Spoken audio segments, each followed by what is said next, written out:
In April 2010, love and marriage were the last things on 19-year-old Rachel Harner's mind. I didn't actually plan on getting married, ever. I'd just come out of a relationship that didn't really end well. I just knew that it was going to take a little bit of time before I was willing to invest myself again. But while Rachel was flighty in love, the Georgia girl was rock solid in her commitment to everything else, especially her duties as a reservist in the U.S. Marine Corps. I loved it. At the time that I was waiting to be deployed, I was working as a waitress and a bartender. I was very, very busy. And Rachel was also hunting for a third job to help ends meet. I've always loved animals, and I wanted to work at a pet store. So I printed out an application, I filled it out, and I walked in. Rachel couldn't help but feel like a smitten kitten when she first laid eyes on the manager conducting her interview, Michael Parson. I noticed him right away. I thought he was very handsome. He had beautiful, smooth skin and a very intoxicating voice. Tell me about yourself. During the course of the interview, I told him that I was a Marine, and he pulled out his dog tags. Yeah, I was in the Navy Corps. I just kind of thought, ka-ching. Michael told Rachel he'd been deployed to Iraq and received a Purple Heart after an IED exploded. Michael said that he went to Iraq twice, and he had injured his lower back. I liked his military background.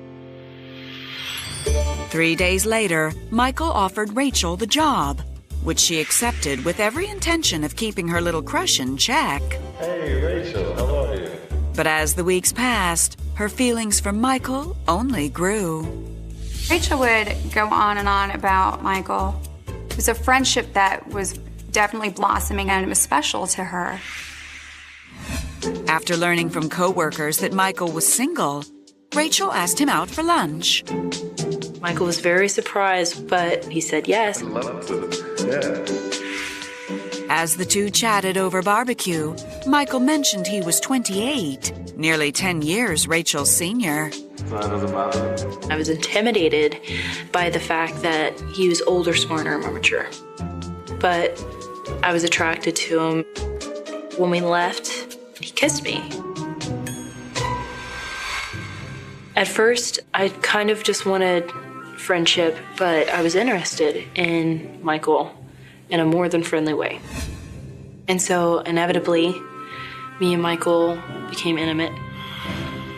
By October of 2010, it became clear that Rachel and Michael were more than just friends with benefits. When Rachel would start talking about Michael and her eyes would just kind of glaze over, you can tell there's no way she's letting him go. For the first time, I could imagine growing old with somebody. And it hit me like a ton of bricks. The couple did their best to see each other as often as their busy schedules would allow. I was working 3 jobs, but for the most part, we spent a great deal of time with each other. And I would stay at his place, and he would stay at mine. But when Rachel stayed at Michael's apartment, she couldn't help but notice something strange. There was a lot of feminine products around. He had female shampoo and conditioner, brushes, and things that I wouldn't have expected. It didn't seem to fit because he was single. This strange discovery was just the tip of the iceberg. And soon, Rachel would discover just how far and deep Michael's secrets actually went. His whole life was a lie. He's a monster. It's incomprehensible. I was in shock. I refused to believe that Michael had done this. I did not know this man.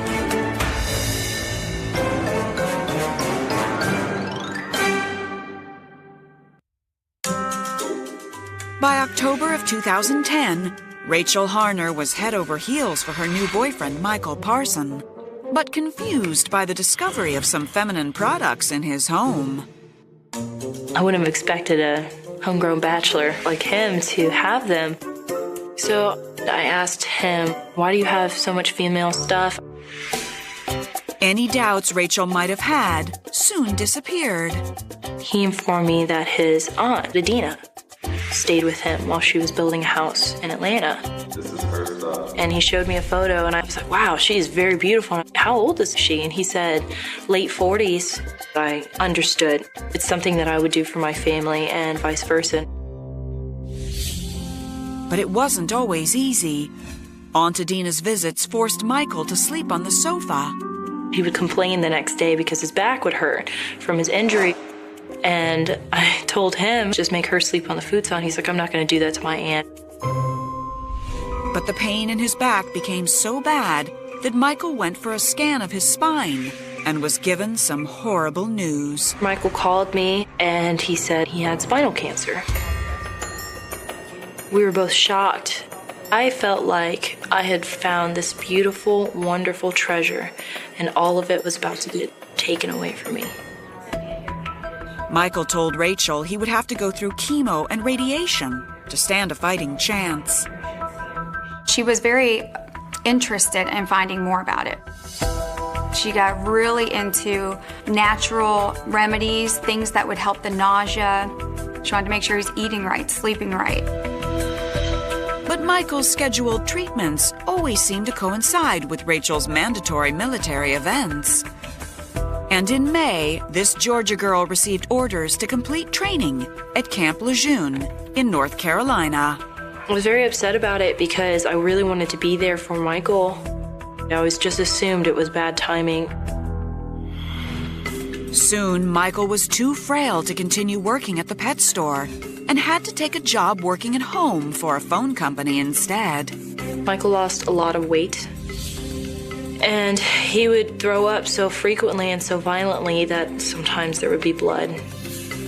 We were very frightened because nothing seemed to be working. So when Michael told Rachel that his only hope was laser radiation surgery and that the top facility for the procedure was in South Carolina, Rachel didn't think twice. The surgeries were incredibly expensive. I left my car with him when I was stationed at Camp Lejeune for my training. And I told him that he should sell it, and whatever he could get from it, he should use it on his surgery. Rachel just wanted to be there for Michael, do anything and everything she could, just to help him through it. I was determined not to let this beat us. In May of 2011, Michael told Rachel he underwent surgery and things couldn't have gone better. He would have to do it a couple more times, but for the most part, it had worked. I was so relieved. And when Rachel learned that she would deploy to Afghanistan in 4 months, she knew their love could endure the distance. I had no doubts. I had absolute 100% confidence in Michael. Rachel even made Michael the main beneficiary of all her military assets. He would receive all of the money I had in my accounts. I put all of my belongings in storage. Where'd you get this from?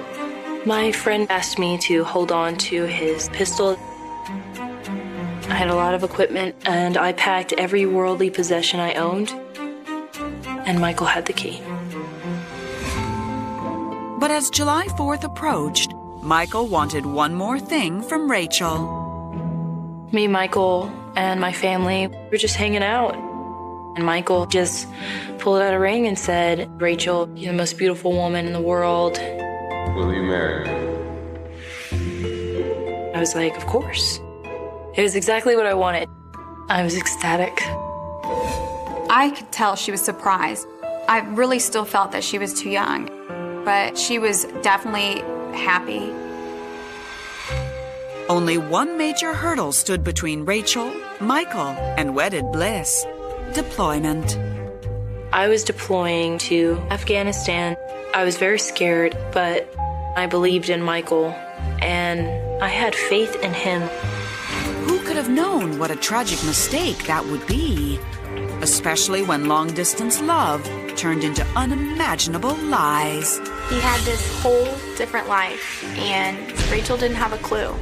Michael was able to manipulate people his entire life. I had been betrayed and tricked. I felt all the blood drain from my face.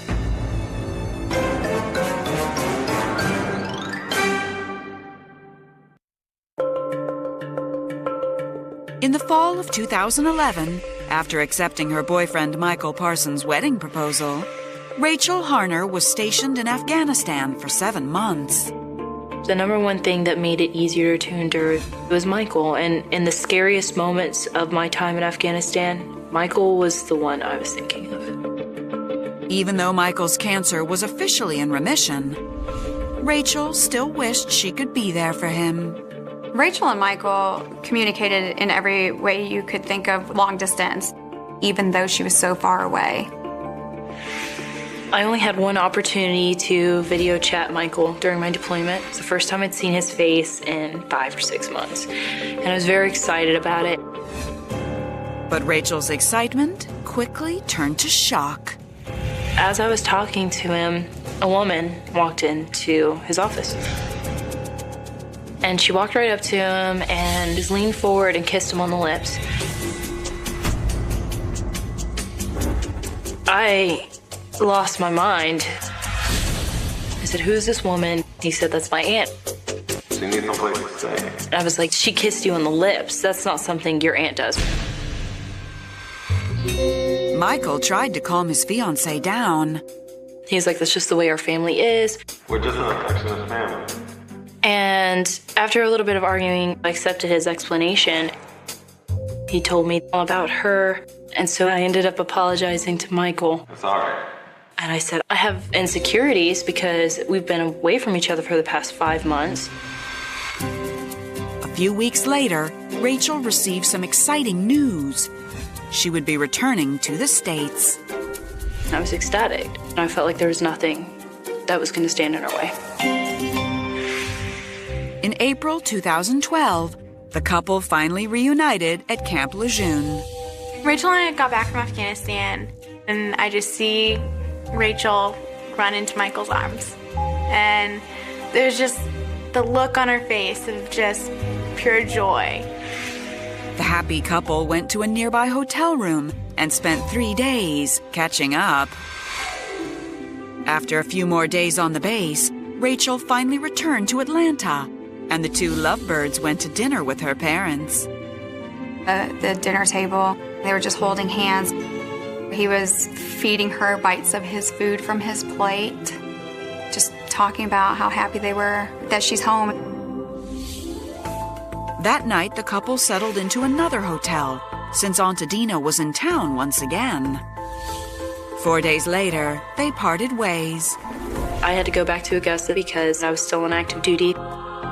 So I kissed him, and I told him I loved him, and I was going to see him that weekend. But around 10 o'clock that evening, Rachel was startled by a knock on her door. I opened up the hotel room door, and it was the police. And they were like, "Rachel Harner?" I was like, "Yes, sir, that's me." He's like, "Do you know Michael Parson?" I was like, "Yes, sir. What's going on?" I need you to come with us. And what they said next was just the beginning of a nightmare that would consume Rachel's life for years to come. All the lies that Michael had told her began to unravel. What Michael did was sickening. I did not believe what I was hearing. I just kept saying, "Oh my God, oh my God, oh my God." If you have a story for Who the Bleep and would like to appear on the series, go to investigation.discovery.com. In April 2012, Rachel Harner was stunned to find police at her hotel room, asking about her fiancé, Michael Parson. And they drove me to the police department, and they took me to an interrogation room. I was like, I don't know what's going on. All I know is I'm really freaked out right now. Rachel could hardly believe her ears when investigators began questioning her about Michael's wife. I was like, Michael can't be married. He's not. We're engaged. I was like, we're getting married in October. There's no way that he can be married. And that's when police said the words that would change her life forever. Michael Parson's wife was Adina Parson.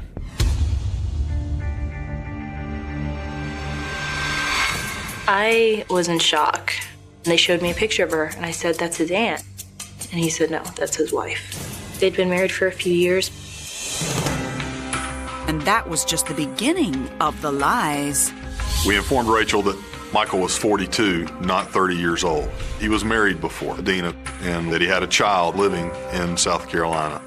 I felt all the blood drain from my face because I realized his cancer treatments were in South Carolina. That's when police dropped yet another bombshell. The hospital records showed that Michael had never received any type of treatment for any type of cancer whatsoever. I refused to believe it, and I argued with them. I looked them right in the eye, and I said, he threw up in front of me, he was ill, he lost weight. I do not know how Michael lost all that weight or why he was sick. But the harder Rachel tried to defend Michael's character, the more holes police poked in his stories. Michael was in the military but never served overseas or in any type of combat situation. His injuries were from falling off of a roof. I was confused and upset, and I was in complete and utter denial. Police clearly had Rachel's attention, and next they delivered the most shocking blow of all. On April 20th, Michael made a phone call to Adina to lure her out of their apartment complex. When Adina came out, he was there waiting for her to come outside. She was shot 2 to 3 times in the head, and then was shot 5 to 6 times across her body. We believe Michael planned this attack. Police revealed Adina had survived, but was in critical condition. Michael had shot his wife. And less than 24 hours later, he was in my arms after he had done such a horrible, horrible thing. I did not believe what I was hearing. I just kept saying, oh my God, oh my God, oh my God. And then Detective McGinnis described the make model of the gun. And it happened to be the exact same gun that was in my storage unit, and Michael had the key.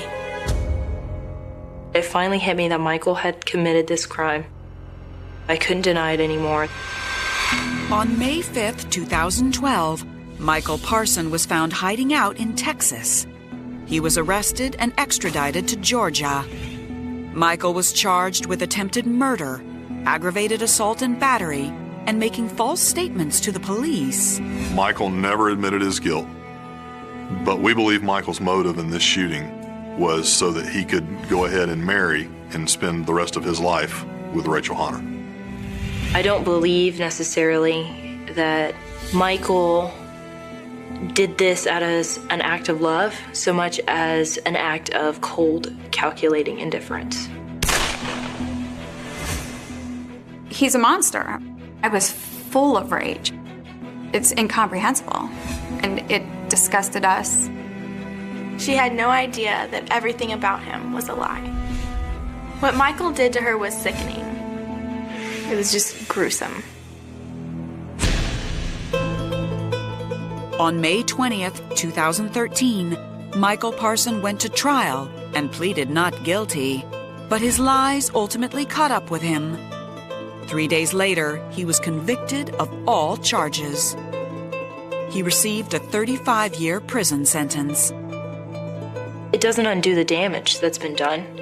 There's been justice, but everybody who has been touched by Michael Parson has been irrevocably damaged.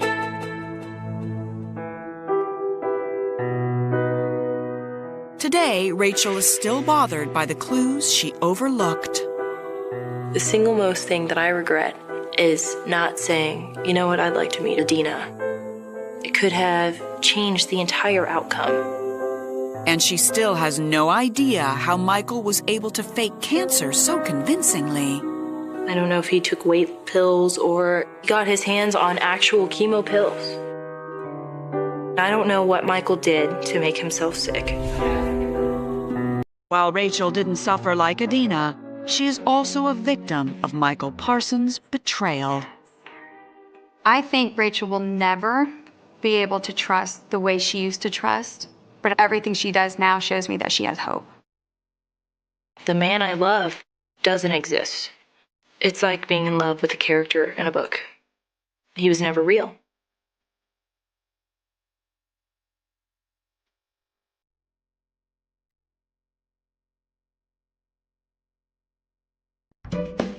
Columbus, Ohio resident Jamie Hart had done his fair share of dating, but had never found the one connection that clicked. I was just kind of looking for someone to go on a few dates with and see if there was any chemistry. The 27-year-old collections agent always tried to keep a positive attitude. So in the early summer of 2008, while waiting for coffee at his local cafe, Jamie exchanged smiles with an attractive girl in line. The line was extremely long. I made the comment, "Man, we're going to be here for a while." And she kind of chuckled and said, "Yeah, it looks like we are." And we just kind of started talking back and forth. The young woman introduced herself as Melissa Stredney. And when their coffee came, Jamie decided to keep the ball rolling. So we just sat down and had a conversation for about an hour or so. I found her quite attractive. She seemed kind of quirky, kind of funny. She seemed to be a free spirit, but well-adjusted. And Jamie was impressed by the 27-year-old's drive and ambition. She had her bachelor's degree already. She was a graduate teaching assistant for the chemistry department in a local university here. She had a lot of things going for her. After exchanging phone numbers, Jamie was pleased when Melissa texted him almost immediately about seeing a movie together. The date went so well, soon the two were inseparable. As the relationship progressed, there was more and more chemistry. I found myself falling in love with her.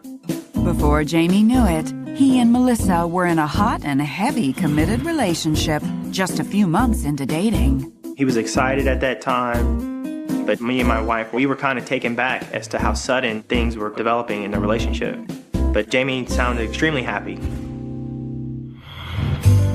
Still, Jamie was hesitant when, after 6 months together, Melissa asked him to move in with her. Because I want you to move in with me. It kind of seemed like the natural progression of how the relationship was going. But Melissa was moving a little bit more quickly than I was ready to do. For the first time, Jamie gently put on the brakes. After all, they hadn't been through any of life's trials and tribulations yet. That is, until February that year. Melissa told me that she was going to resign her position from the university. She didn't really go into detail why, just say there was a misunderstanding with her and some of the students. When I kind of probed about what the misunderstanding was,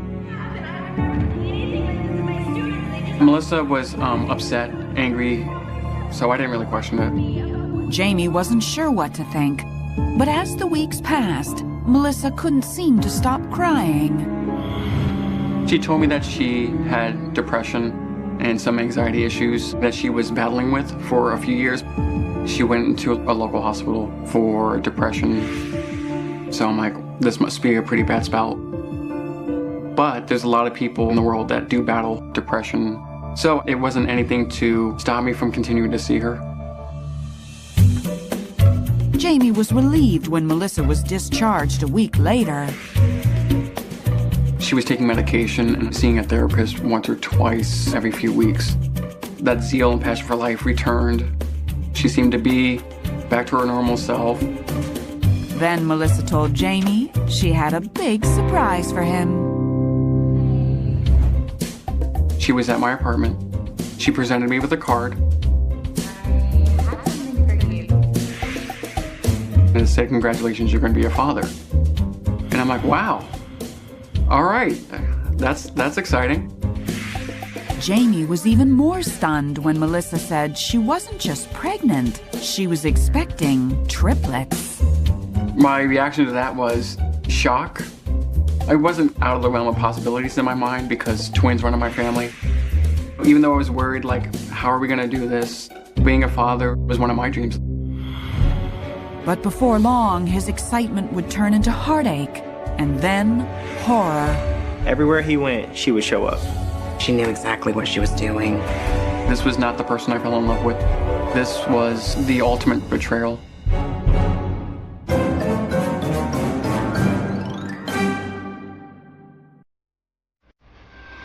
In April of 2010, Jamie Hart and his girlfriend, Melissa Stredney, were expecting triplets. There's an initial shock. There was that sense of excitement and happiness that comes with that. He was ecstatic, nervous, freaked out, every emotion that you could feel. And he really took that responsibility seriously. And since Melissa seemed to be doing so well with her antidepressants, Jamie felt it was time to take the next step in their relationship.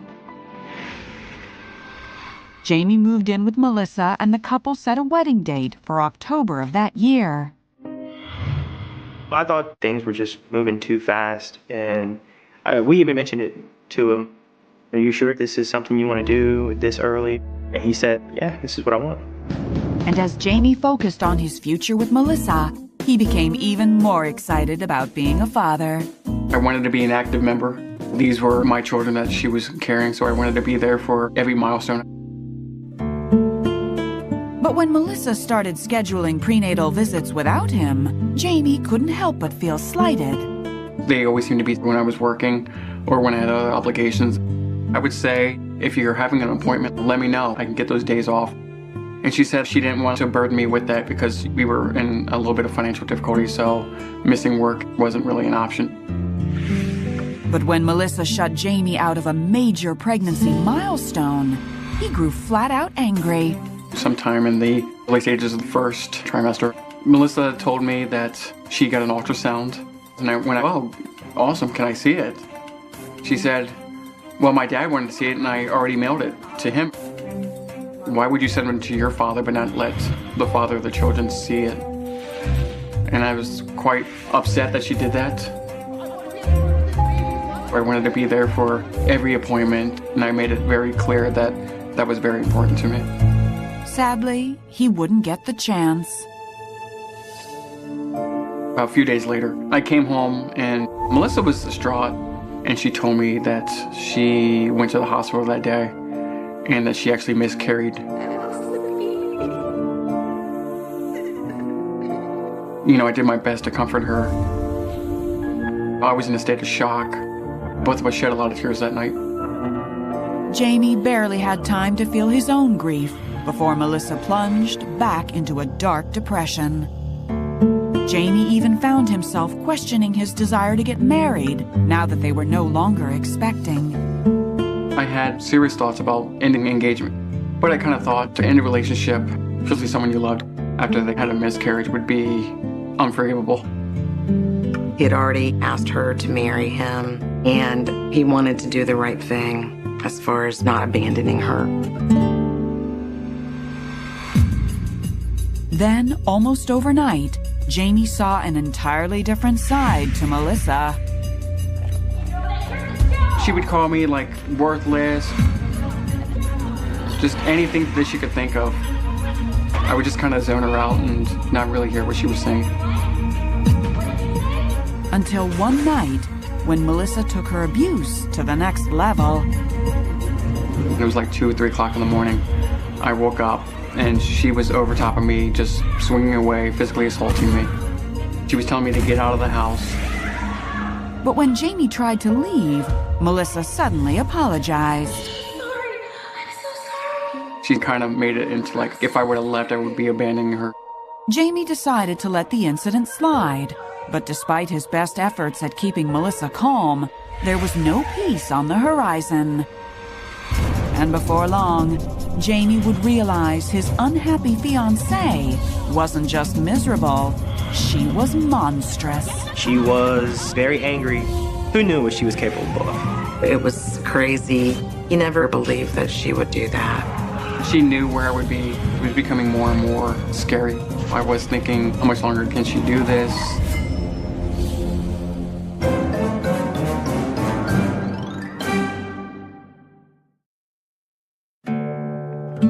In September of 2010, Jamie Hart's fiancée, Melissa Stredney, was becoming volatile after a miscarriage. She was verbally abusing me and she was physically assaulting me. Even though she was suffering from depression, I was turning more and more into the victim. She would threaten to commit suicide if he left. I think he had a sense of responsibility to her. He really was deep into that caregiver role. Then one night, Jamie woke up to a frightening sight. Melissa was awake, and I was like, what are you doing up? And she's like, I can't sleep. and then I see that she has in her hands a kitchen knife. I'm kind of dazed and confused. I'm like, why do you have a knife? Her only response was, I can't sleep. I can't sleep. Jamie stayed calm and gently took the knife from Melissa's hand. I was more concerned she was going to hurt herself than myself. I ended up staying up with her the rest of the night. She eventually kind of dozed off. The following morning, Jamie reached out to Melissa's therapist. And soon Melissa was on some new medication. But Jamie was torn. I was very upset. This woman was completely different than the woman that I met initially. But I can't abandon her. I was concerned about how she was going to get by if I would have left. But just a few days later, Jamie finally reached his breaking point. One evening I came home from going out with a friend. I noticed that Melissa was gone, which was kind of strange. But I also noticed some of my personal belongings were gone. There were mementos, photos, miscellaneous records, totally missing. I immediately called her and asked her where my belongings were. She just laughed and hung up on me. It was at that moment that I made the decision that I had enough. These were things that I would never be able to replace. She was stealing my memories. I called my father up and we packed up as much stuff as I could in my car and his car and left. It was a separation of not only ending the relationship, but ending him knowing Melissa altogether. But Melissa wasn't going to let Jamie go without a fight. She was starting to send me threatening messages, saying that she would find me and stab me. They were always of physical harm. She knew where I would be at certain times of the day. It was becoming more and more scary. She would show up 1, 2, sometimes 3 times a week and try to confront me. I started trying to alter my patterns or places where I would be. But Melissa would not be ignored. On December 14th, 2010, Jamie bundled up and drove into work. As he exited his car, braced against the freezing wind, he found himself facing something much colder. I only made it about 10 feet from my car where I was immediately stopped by Melissa. I asked her what she was doing here. Melissa turned to me and said, "Get in my car or else." And I'm like, "Excuse me?" Knowing instinctively not to get in, Jamie attempted to reason with Melissa. And she pulled out a silver and black handgun. I was shocked, scared. I said, "What are you doing? You don't want to do this. Please put the gun away." At that moment, time kind of stopped for me.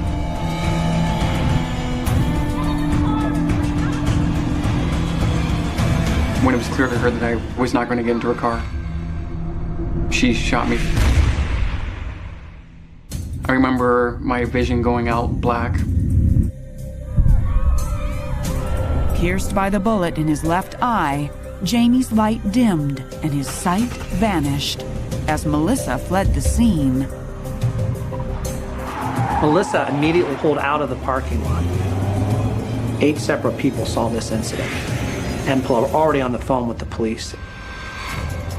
Emergency vehicles were dispatched as authorities hurtled down Ohio highways to find and stop an armed madwoman. It was like pulling a pin on a grenade. Police were converging on the area. They didn't know what she might do next. If you have a story for Who the Bleep and would like to appear on the series, go to investigation.discovery.com. On December 14th, 2010, police were hunting Jamie Hart's ex-fiancée, Melissa Stredney, after she fired a bullet into his face and fled. Within minutes, an officer locked onto Melissa's car. Police officer pulled out behind her, lights and sirens signaling her to pull over. She would not stop. As Melissa accelerated toward a busy intersection, the quick-thinking policeman made a tough decision. He executed a maneuver in which he rammed the back of her car. With guns drawn, other officers converged. They didn't know if she still had that gun in the car or not. They didn't know what she might do next. They were able to pull her out of the car at gunpoint and take her into custody at that point. Melissa slowly surrendered, but the gun was missing. Melissa told the police that as she pulled out of the parking lot and onto the main road, she had pitched a gun out the window.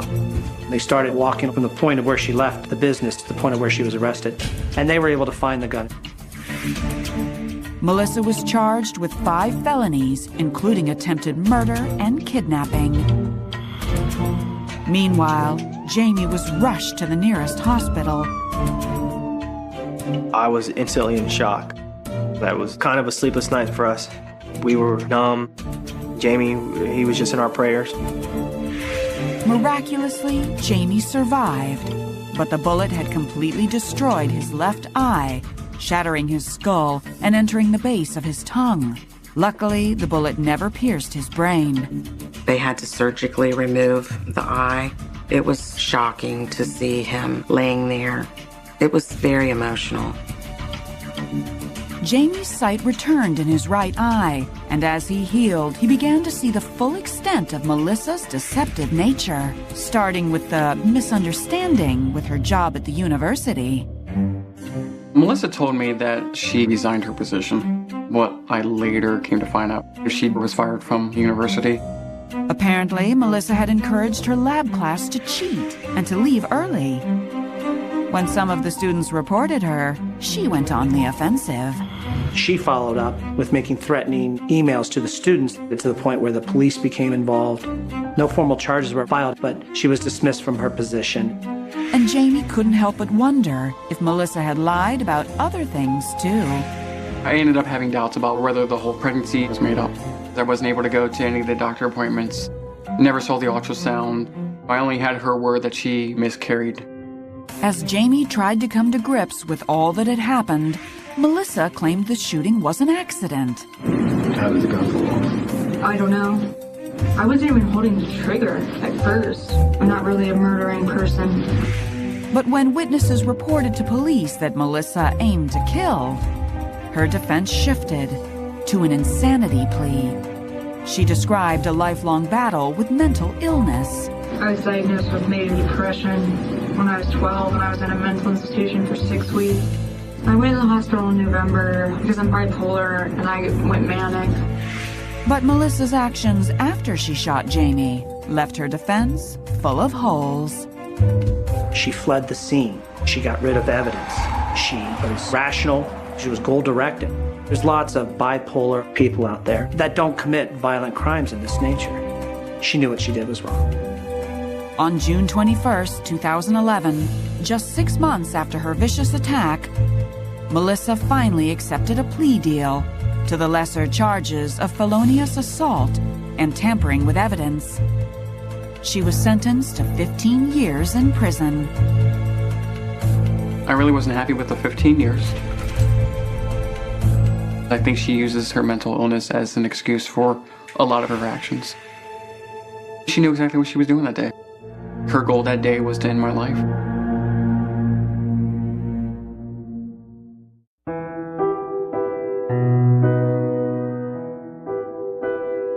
Today, after 8 surgeries, Jamie's left eye socket and cheekbone have been successfully reconstructed.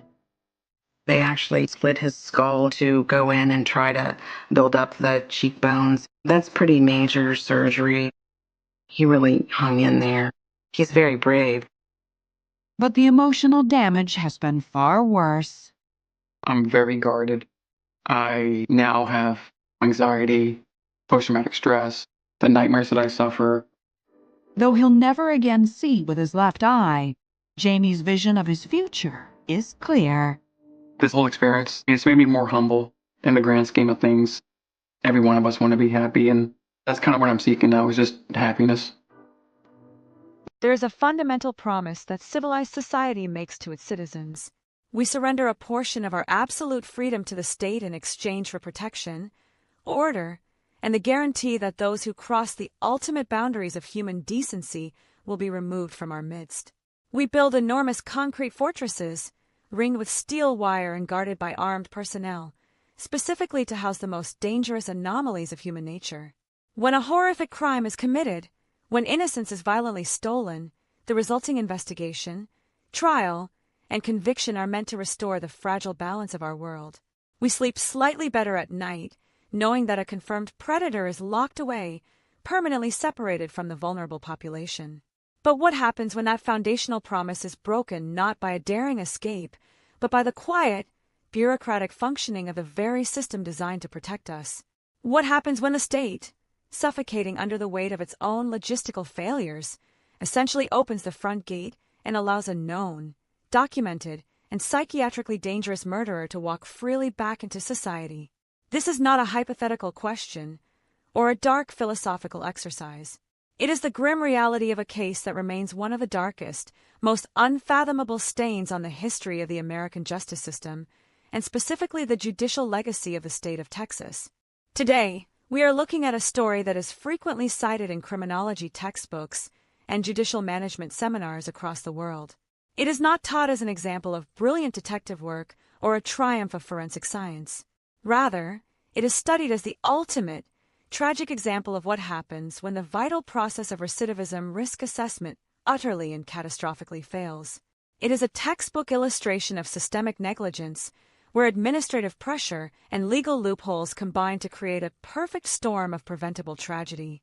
At the center of this storm is a man named Kenneth Allen McDuff, an individual whose actions earned him the moniker of the Broomstick Killer. His story spans over 3 decades, revealing a terrifying pattern of violence, a shocking failure of institutional oversight, and ultimately, a wave of public outrage that would force an entire state to rewrite its laws and restructure its approach to parole and criminal justice. To understand the magnitude of the failure that occurred in the late 20th century, we must first travel back to the origins of this nightmare, to the year 1966. The location was Fort Worth, Texas. It was a time when the world was changing rapidly, yet the basic expectation of safety within one's community remained deeply ingrained in the public consciousness. This illusion of safety was shattered when Kenneth Allen McDuff, accompanied by accomplices, abducted 3 teenagers. The sheer brutality of what followed is difficult to comprehend and even harder to articulate without feeling a profound sense of sorrow for the victims. These were young people with their entire lives stretching out ahead of them, stolen in a sudden burst of senseless violence.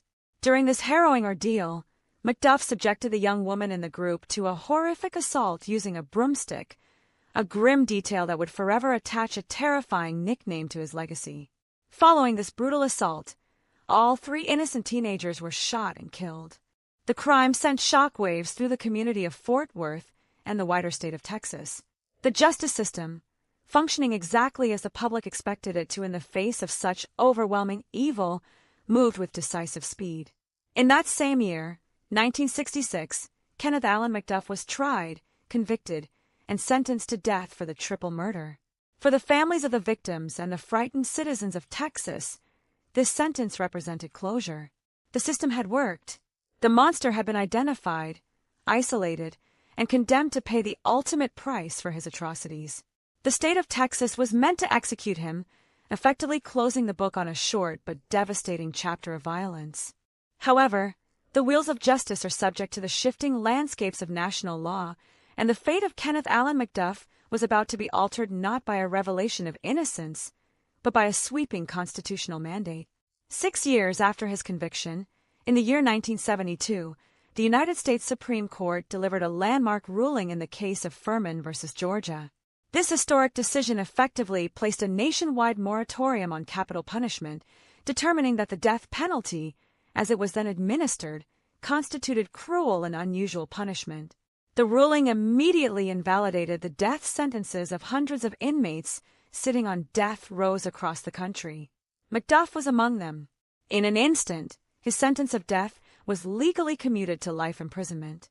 While a life sentence for a triple murder might still seem like a definitive removal from society, the legal framework of Texas at that specific time contained a hidden mechanism that would later prove fatal. Under the penal codes operating in that era, a sentence of life imprisonment did not mean life without the possibility of parole. Instead, a life sentence meant that after serving a certain mandated period behind bars, the inmate would become eligible for parole review. The commutation of a sentence transformed McDuff from a condemned man awaiting execution into a regular inmate within the vast Texas prison population, slowly accumulating the time served necessary to eventually stand before a parole board. As the 1970s bled into the 1980s, a new crisis began to unfold within the borders of Texas, one that had nothing to do with the individual crimes of the inmates, but everything to do with infrastructure, budget, and administrative capacity. The state prisons were experiencing an unprecedented surge in their populations. The facilities, designed for a specific capacity, were bursting at the seams. This was not a minor inconvenience, it was a massive logistical and constitutional crisis. The conditions inside the overcrowded facilities deteriorated so rapidly that state courts intervened, issuing strict orders demanding that prison administrators immediately reduce the inmate density. The mandate was clear and unforgiving. The state had to free up beds, and to do so, they had to release prisoners.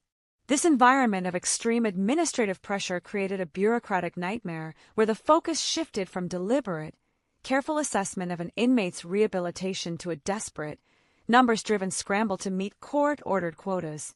The Texas Board of Pardons and Paroles found itself operating under immense strain, tasked with finding individuals within the system who could be pushed out the door to alleviate the suffocating overcrowding.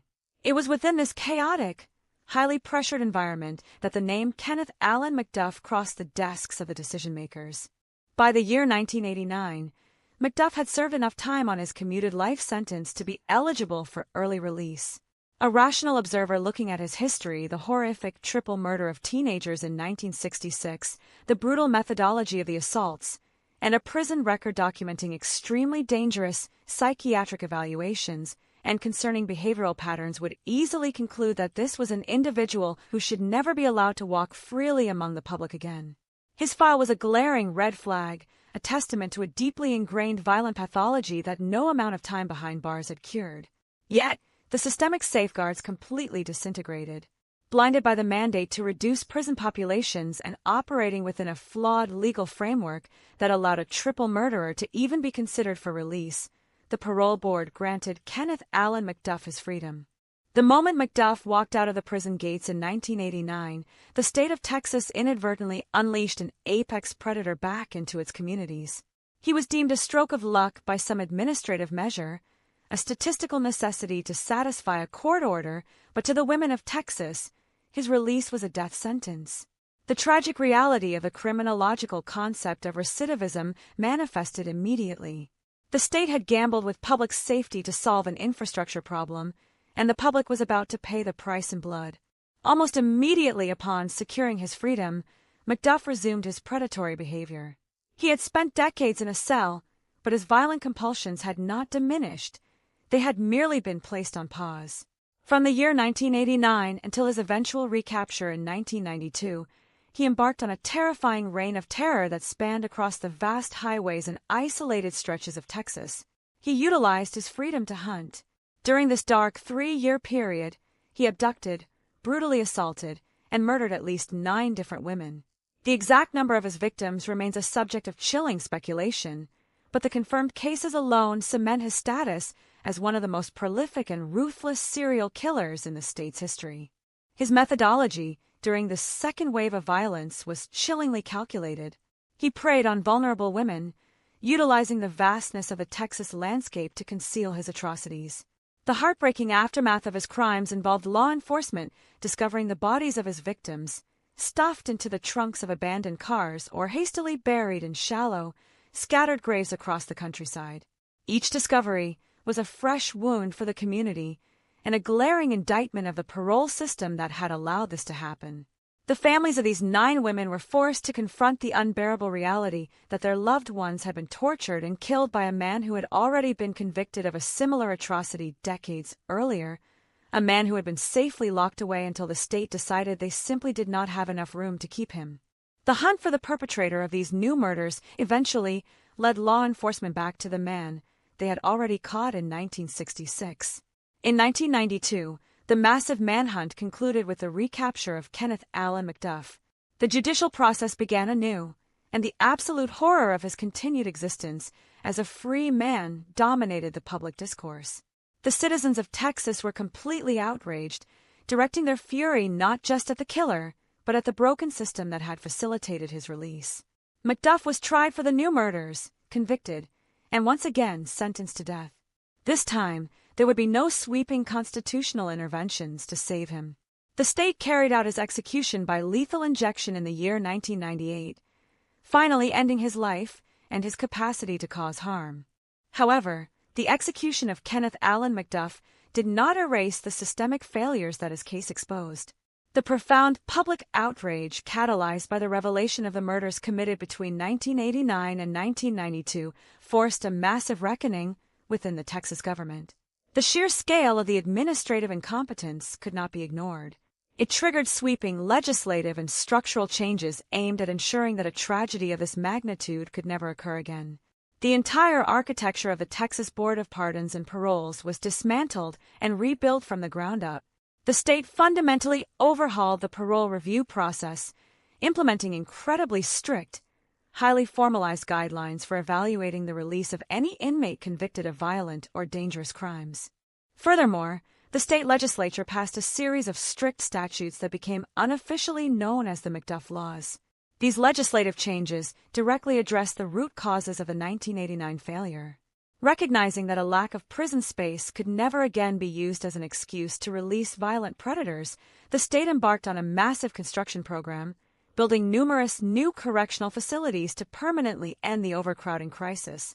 Even more crucially, the state enacted rigorous new sentencing laws regarding life imprisonment, specifically creating provisions that ensured individuals convicted of certain highly aggravated, exceptionally violent crimes would face a true life sentence, permanently stripping away any future possibility of parole. The story of Kenneth Allen McDuff is a heavy, sorrowful narrative that demands our attention. It requires us to look unflinchingly at the mechanics of the systems we trust with our lives and the devastating human cost when those systems prioritize bureaucratic convenience over fundamental safety. As we move forward into the detailed examination of this timeline, we will keep the memories of those innocent teenagers in Fort Worth and the countless women who lost their lives in the early 1990s at the forefront of our minds, ensuring that the true weight of this systemic tragedy is never forgotten. Behind every cold case file, behind every judicial error and parole board decision, there are real human beings living ordinary lives that were abruptly and violently erased. To truly comprehend the devastation wrought by Kenneth Allen McDuff, we must step away from the bureaucratic language of prison overcrowding and legal statutes, and instead focus entirely on the lives of those who became his targets. We must look at the human cost, honoring their memory by refusing to let them become mere numbers in a dark chronicle of true crime. Let us return to the starting point of this horrific trajectory, the year 1966 in the city of Fort Worth, Texas. The world during this period was experiencing a profound cultural and social shift. Yet for the young people growing up in Texas, life still held the promise of simple joys, school dances, weekend outings with friends, and the innocent exploration of what the future might hold. The three teenagers whose paths tragically crossed with Kenneth Allen McDuff were just beginning to navigate the threshold of adulthood. They possessed hopes, dreams, and futures that stretched out endlessly before them, completely unaware that a sudden, violent encounter in their own community would bring their stories to a devastating and permanent halt. The events of that fateful encounter in Fort Worth did not begin with a grand conspiracy or a complex criminal plot. They began with the random, predatory cruelty of individuals who viewed human life as something entirely devoid of value. Kenneth Allen McDuff, alongside his criminal associates, operated with a callous disregard for the fundamental rights and safety of others. When they targeted the three teenagers, they intercepted young lives that were full of potential and promise. The unfolding of that crime was characterized by a level of malicious brutality that left an indelible mark on the investigators who arrived at the scene. The young woman within the group was subjected to a horrific, degrading assault utilizing a broomstick, a cruel and sadistic act that would permanently brand McDuff with a moniker that echoed through the decades.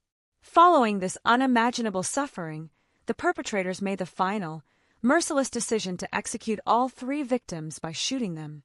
In a matter of moments, 3 families were shattered forever, plunging parents, siblings, and friends into a grief so profound that no amount of time could ever fully heal it.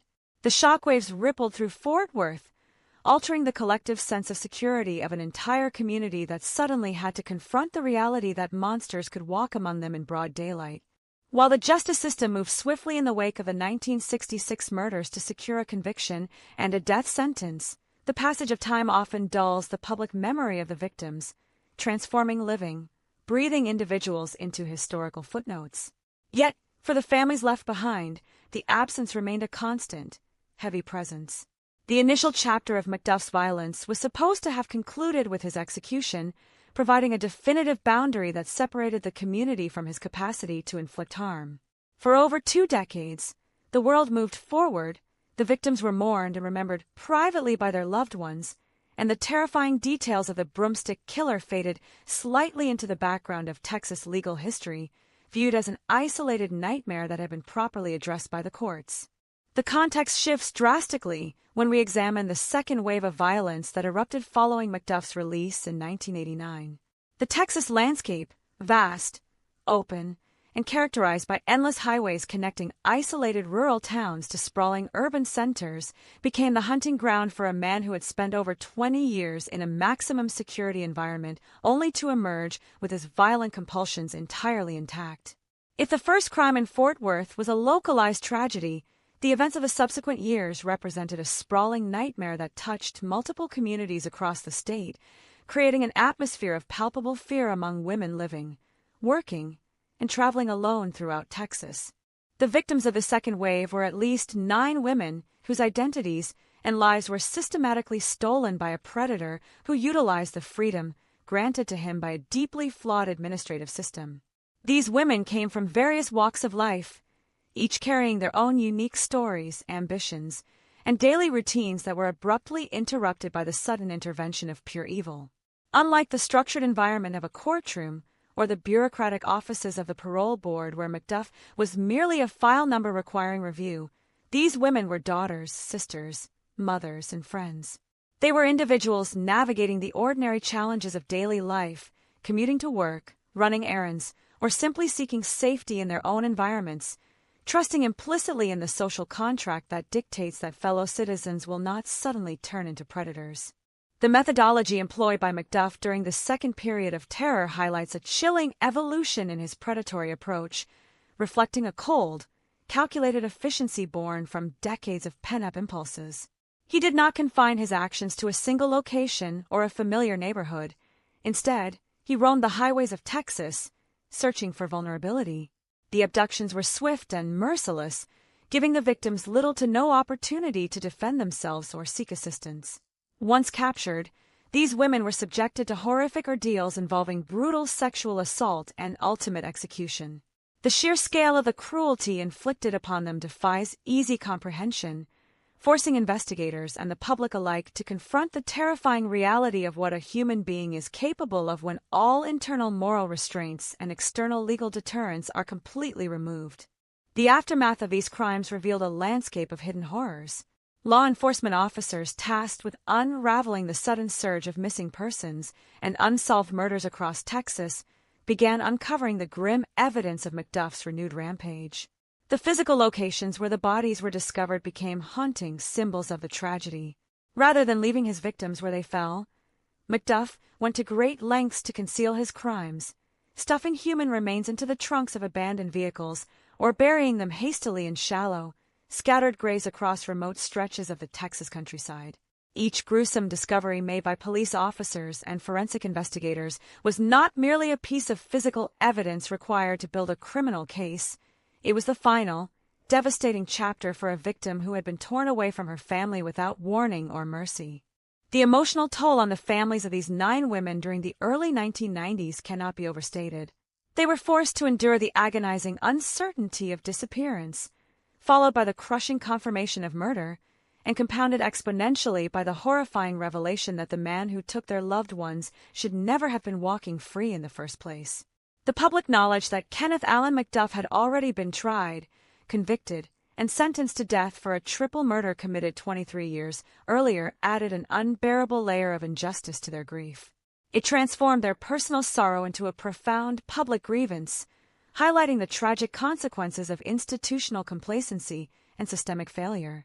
To fully understand the context of these victims, one must also examine the societal atmosphere of Texas during the late 1980s and early 1990s. The state was grappling with rapid economic shifts, urban expansion, and an exploding prison population that strained public resources to their absolute breaking point. In this high-pressure environment, the administrative machinery of the state government became increasingly focused on quantitative metrics, bed counts, and compliance with judicial mandates regarding prison density. The individual human stories behind the inmate files were flattened into statistics, reduced to names on a docket that needed to be cleared to satisfy court orders. When the parole board reviewed Kenneth Allen McDuff's file, they were looking at a bureaucratic obstacle to be resolved rather than an apex predator waiting to be unleashed. The failure to see the humanity and the inherent danger in that file directly resulted in the erasure of 9 innocent lives, turning the systemic need to empty prison beds into a direct death sentence for women who had done nothing to deserve such a fate. The juxtaposition between the administrative decisions made in climate-controlled government offices and the grim, bloody reality found in the trunks of abandoned cars and shallow graves across Texas forms the core tragedy of this narrative. While bureaucrats debated capacity limits and legal compliance, McDuff was moving freely through communities, identifying the vulnerable, and preparing to resume the very atrocities that a jury of his peers had condemned decades prior. The victims of the 1990 to 1992 murders paid the ultimate price for a system that prioritized administrative convenience over public safety. Their names, their faces, and the agonizing details of their final moments stand as a permanent reminder of what happens when institutional oversight collapses entirely. As we reflect upon the profiles of these victims and the stark context of the environment that allowed their killer to return to society, we are reminded of the heavy burden borne by the true crime genre. It is not enough merely to recount the dates and the legal motions. We must look directly into the faces of the lives that were extinguished and acknowledge the immense void left behind in their communities. The victims of Kenneth Allen McDuff, from the 3 teenagers in Fort Worth in 1966 to the 9 women whose lives were stolen between 1989 and 1992, deserved a world that protected them, a system that honored its promises, and a society that learned profound lessons from the catastrophic failures that enabled their destruction. Their stories demand our unwavering attention, serving as a solemn testament to the enduring importance of vigilance, accountability, and justice in the face of unbridled human cruelty. The institutional machinery that was supposed to protect the citizens of Texas ground forward with terrifying momentum, setting the stage for one of the most catastrophic failures in the history of American criminal justice. To understand how Kenneth Allen McDuff managed to transition from a condemned inmate on death row to a free man walking the sun-drenched highways of Texas, we must look closely at the convergence of legal loopholes, constitutional mandates, and overwhelming administrative desperation. The timeline of the systemic breakdown did not happen overnight. It was a slow, methodical erosion of common sense and public safety, driven by an expanding prison population that completely overwhelmed the infrastructure of the state correctional system. When the United States Supreme Court delivered its landmark ruling in the case of Furman v. Georgia in 1972, it fundamentally reshaped the landscape of capital punishment across the entire nation.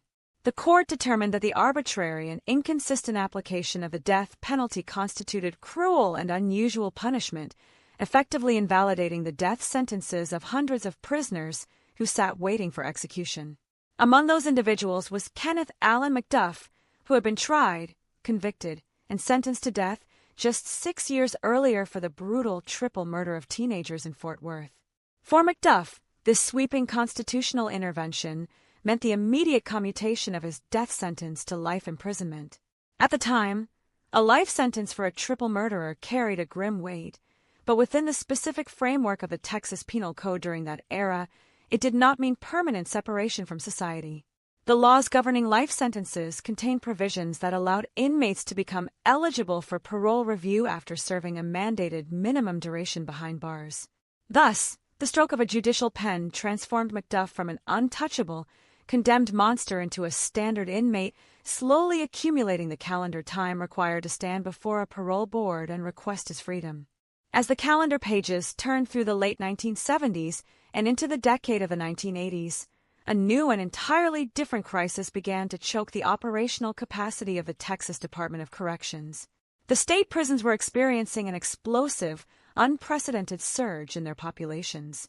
Facilities that were built to house a specific number of individuals were suddenly forced to absorb thousands of additional inmates, creating an environment of unimaginable crowding, severe security risks, and deteriorating conditions that caught the attention of federal and state courts. The situation inside these overcrowded facilities deteriorated to such an extreme degree that judicial authorities stepped in with the force of law, issuing strict, non-negotiable mandates that ordered prison administrators to immediately reduce the density of the inmate population.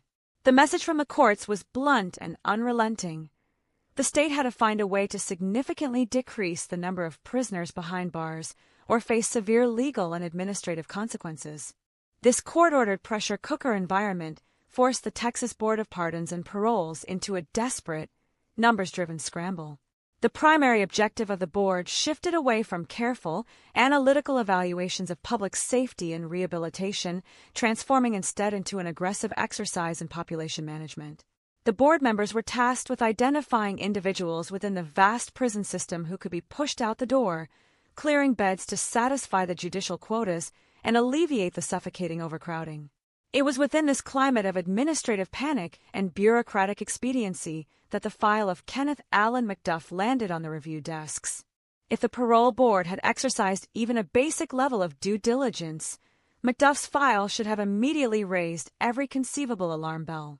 His institutional record contained glaring red flags documenting extremely dangerous psychiatric evaluations, ongoing behavioral volatility, and a deep-seated violent pathology that had not subsided during his decades behind bars. Furthermore, the foundational crime that put him there, the abduction, torture with a broomstick, and cold-blooded execution of 3 innocent teenagers in Fort Worth, represented a level of sadistic cruelty that defied any notion of rehabilitation. Yet, the systemic safeguards completely disintegrated under the crushing weight of the overcrowding crisis. Blinded by the urgent mandate to empty beds and operating within a flawed legal framework that permitted a triple murderer to even be considered for release, the parole board made the fateful decision to grant Kenneth Allen McDuff his freedom. The moment McDuff walked out of the prison gates in 1989, the state of Texas effectively unleashed an unrepentant apex predator back into its communities. To the administrative officials focused on satisfying court orders, his release was checked off as a successful reduction in prison density, but to the women of Texas, it was an unannounced death sentence. The criminological theory of recidivism manifested immediately and with terrifying accuracy. McDuff had spent over 20 years inside a maximum security environment, but his violent impulses had not been cured or tempered by time. They had merely been placed on an enforced pause, waiting for the moment the state unlocked the door. Almost instantly upon securing his freedom, McDuff resumed his predatory routine, picking up the horrifying thread of his crimes as if no time had passed at all. From the moment he stepped into the sunlight in 1989 until his eventual recapture in 1992, he embarked on a relentless reign of terror that spanned the vast highways, isolated rural roads, and sprawling communities of Texas. He utilized his newfound freedom to hunt, roaming the landscape in search of vulnerable victims whose paths happened to cross his own. During this dark 3-year window, he abducted, brutally assaulted, and murdered at least 9 different women, leaving a trail of unspeakable trauma in his wake. The methodology he employed during the second wave of violence was chillingly calculated to evade immediate detection. He understood the vastness of the Texas geography and used it to his advantage, preying on women who found themselves alone or isolated and quickly overpowering them before they could seek help. The heartbreaking aftermath of his crimes involved law enforcement discovering human remains stuffed into the trunks of abandoned cars or hastily buried in shallow, scattered graves across remote stretches of the countryside. Each grim discovery, was a devastating blow to the families of the victims and an undeniable indictment of the parole system that had allowed this monster to walk free. The community outrage that followed the uncovering of these murders was immediate, profound, and entirely justified. The citizens of Texas were forced to confront the horrifying reality that the state itself had played a direct role in facilitating the slaughter of innocent women. The public anger was not solely directed at McDuff for his vile acts, but equally at the administrative machinery and the parole board members whose bureaucratic negligence had opened the cell door for a convicted triple murderer. The system had broken its most fundamental promise to the public, prioritizing administrative convenience and bed quotas over human lives. The manhunt that finally brought an end to this reign of terror in 1992 marked the closure of a dark chapter, but it opened a much larger and more necessary conversation about institutional accountability. When law enforcement finally cornered and recaptured Kenneth Allen McDuff, the judicial system prepared to process him once more, knowing full well that the eyes of an enraged public and a grieving state were fixed entirely upon the proceedings. The institutional failure that led to his 1989 release could never be undone for the 9 women who lost their lives, but the state of Texas was now standing at a critical crossroads where it had to reckon with the catastrophic consequences of its own systemic negligence, setting the stage for a massive legislative and structural overhaul that would forever change the legal landscape of the American criminal justice system. The realization that a serial killer was operating across the vast, sun-baked highways and isolated rural stretches of Texas did not arrive in a sudden, dramatic flash of investigative insight. Rather, it accumulated slowly and painfully through a terrifying series of disjointed missing persons reports that gradually began to form a cohesive, deeply disturbing pattern. Between the years 1989 and 1992, law enforcement agencies scattered across multiple jurisdictions found themselves grappling with an alarming, unprecedented surge in unsolved disappearances involving young women. At the very beginning of this dark chapter, these individual cases were treated as isolated incidents, handled by local police departments whose daily resources were already heavily strained by the routine demands of urban and rural crime management. A young woman vanishes from a roadside fueling station. Another is reported missing after failing to return home from her evening shift. A third disappears completely during a routine commute between neighboring towns. In the sprawling geographical expanse of Texas, where highways stretch endlessly across rolling plains and desolate rural landscapes, people traveled constantly for work and family, making the initial disappearance of an individual a complex, tangled puzzle with very few immediate clues or witnesses. Local investigators combed through the standard, mandatory lines of inquiry, interviewing grieving friends and frantic family members, checking local hospitals for unidentified patients, and searching for abandoned vehicles along the shoulders of the asphalt. But month after month, the investigative trails went cold, leaving behind agonizing voids for the families waiting at home and a growing, suffocating frustration for the detectives tasked with finding answers. However, as the calendar months slowly bled into years, the sheer frequency of these unsolved disappearances began to catch the sharp attention of observant investigators who started noticing deeply disturbing parallels in the methodology of the crimes. The victims shared unsettling, tragic similarities in their demographic profiles. They were vulnerable women caught entirely alone or in isolated, unprotected settings, and the physical evidence, or rather the deliberate, chilling absence of it, pointed toward a predator who possessed an unnerving level of criminal sophistication and predatory patience. Unlike impulsive crimes of passion born from sudden anger, these abductions exhibited a calculated, terrifying coldness. The victims were vanishing completely from the face of the earth, leaving behind vehicles that were sometimes discovered locked and abandoned miles from where they were last seen, with their personal belongings untouched or scattered carelessly in a manner that suggested a terrifyingly swift, expertly controlled takedown. Law enforcement officers operating in entirely different counties began comparing notes during regional meetings, realizing with a dawning sense of dread that they were not merely dealing with random runaways or disconnected acts of local foul play, but rather with a systemic, mobile predatory presence operating across multiple jurisdictional boundaries with absolute impunity.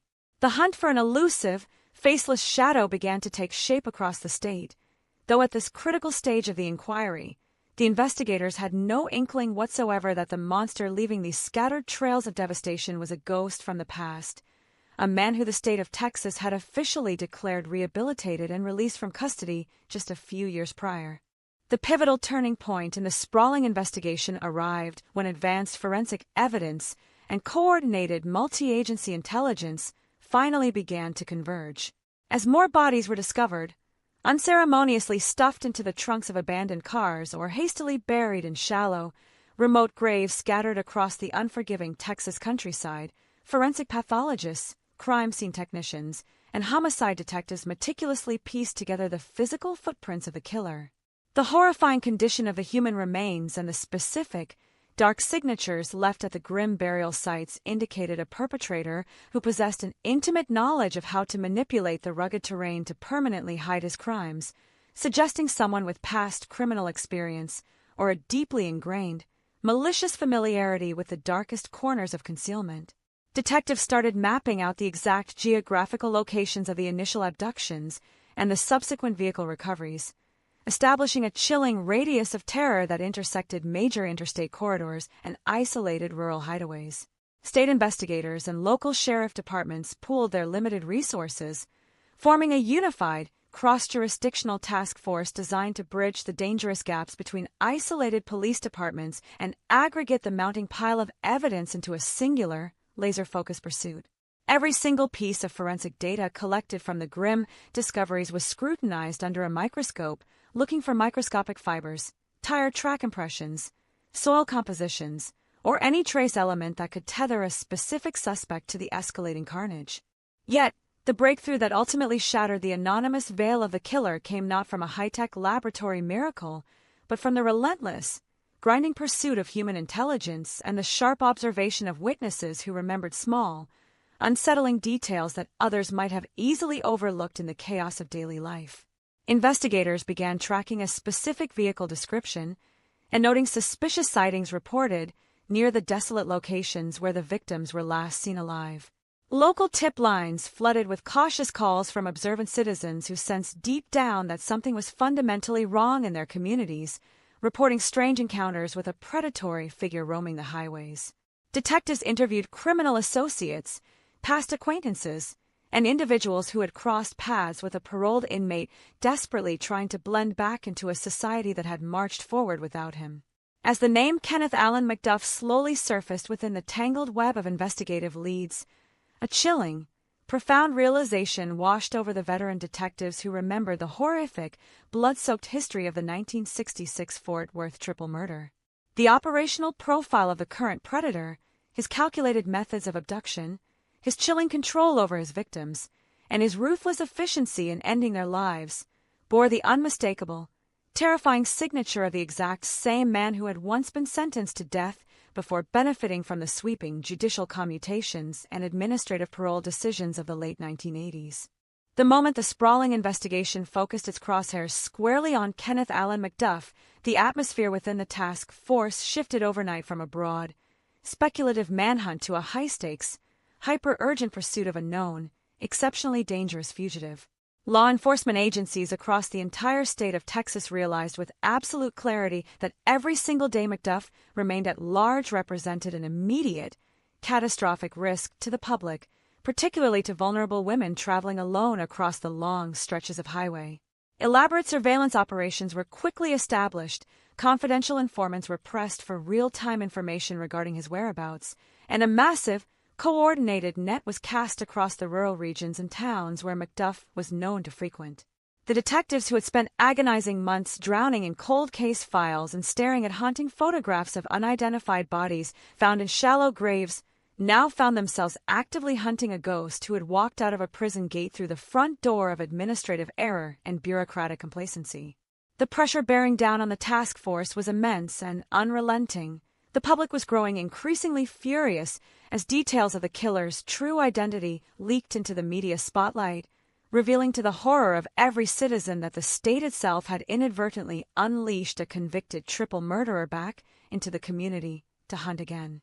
The closing days of the intense manhunt in 1992 were characterized by palpable operational tension and relentless determination. Investigators worked around the clock without sleep, analyzing every shred of circumstantial and direct evidence tying McDuff to the modern series of brutal abductions and murders. The seamless coordination between local police departments, state troopers, and federal investigators operated with a singular, unyielding focus to capture the apex predator before he could claim yet another innocent life. Every incoming tip was verified with blinding speed. Every reported sighting in rural diners, lonely gas stations, and highway motels was rigorously checked, and the invisible net tightened inexorably around the aging yet violently lethal fugitive. This pursuit was never just a routine criminal apprehension. It was a desperate, high-stakes race against time to halt a reign of terror that had already claimed at least 9 innocent lives, and potentially others that remained forever hidden in the sprawling, unforgiving landscape of Texas. When the heavily armed law enforcement teams finally moved in to execute the arrests and secure the warrants, they were stepping into a high-risk confrontation with a man who had spent his entire life flirting with violence, institutional control, and the darkest, most unfathomable impulses of human nature. The ultimate apprehension of Kenneth Allen McDuff marked the dramatic, hard-fought conclusion of a massive, agonizing investigative effort, but it immediately handed the heavy baton over to a fractured judicial system that now had to reckon with the horrifying magnitude of his crimes in a courtroom under the intense, unforgiving glare of a deeply traumatized and profoundly furious public. The transition from the frantic, high-stakes environment of the 1992 manhunt to the solemn, highly regulated atmosphere of the courtroom marked a monumental shift in the pursuit of justice for the victims of Kenneth Allen McDuff. When the doors of the courthouse finally opened to receive the aging yet profoundly dangerous fugitive, the physical building instantly transformed into the focal point of a deeply traumatized state and a nationwide media spotlight. The air inside the courtroom was thick with a palpable tension, heavy with the collective grief of grieving families who had waited years for answers, and charged with the intense public fury of citizens demanding absolute accountability.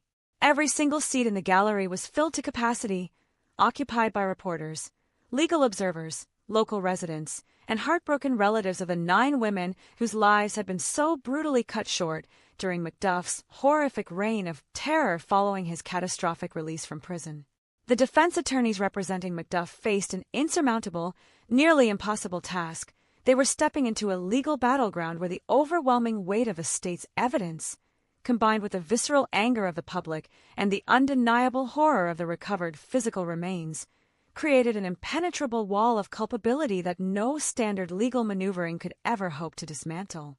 The prosecution team approached the trial with meticulous preparation, treating the proceedings not merely as a formal legal obligation, but as a solemn historical reckoning that needed to expose every single facet of the systemic and personal atrocities committed by the accused.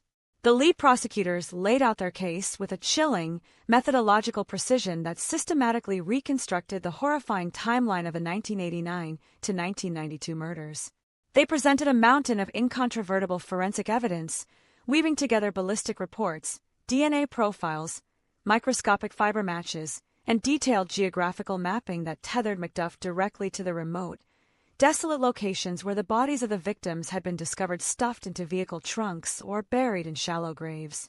Witness after witness took the stand, including friends, acquaintances, and individuals who had crossed paths with McDuff during his brief, deadly tenure of freedom, painting a vivid and terrifying portrait of an unrepentant predator who operated in plain sight while hunting vulnerable women along the sprawling highways of Texas.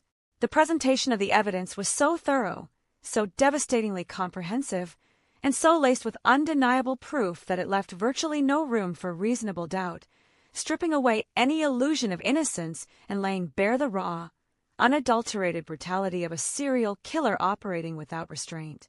Throughout the grueling weeks of testimony and evidence presentation, Kenneth Allen McDuff sat in the courtroom with a chilling, detached demeanor that further inflamed the public outrage directed against him. He displayed no visible remorse, offering no signs of empathy or human sorrow for the immense suffering he had inflicted upon the victims and their families. His stoic, almost indifferent posture during the most agonizing testimonies regarding the final, desperate moments of the young women served as a haunting reminder of the psychological void at the core of his violent pathology.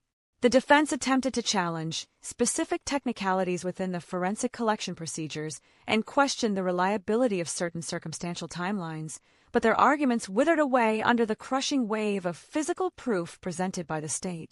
The jurors, ordinary citizens selected from the community to bear the heavy burden of deciding the fate of a monster, listened with rapt attention, absorbing every piece of devastating data with gravity and profound seriousness. They were tasked not only with delivering a verdict on the specific murders charged in the current trial, but also with anchoring a fractured sense of justice in a legal system that had previously failed its most fundamental obligation to protect the public. When the trial finally reached its culmination and the jury retired to deliberate behind closed doors, the entire state of Texas seemed to hold its collective breath, waiting for the formal pronouncement that would officially close this agonizing chapter of judicial history. The deliberation period was surprisingly brief, a clear indication that the mountain of evidence left zero ambiguity regarding the guilt of the accused. When the jury returned to the courtroom and the foreperson stood to read the verdict, an absolute hush fell over the room, broken only by the soft, steady weeping of family members who had waited an eternity for the single moment of official validation. On every single count of abduction, sexual assault, and murder brought against him, the verdict was unanimous and unequivocal: guilty.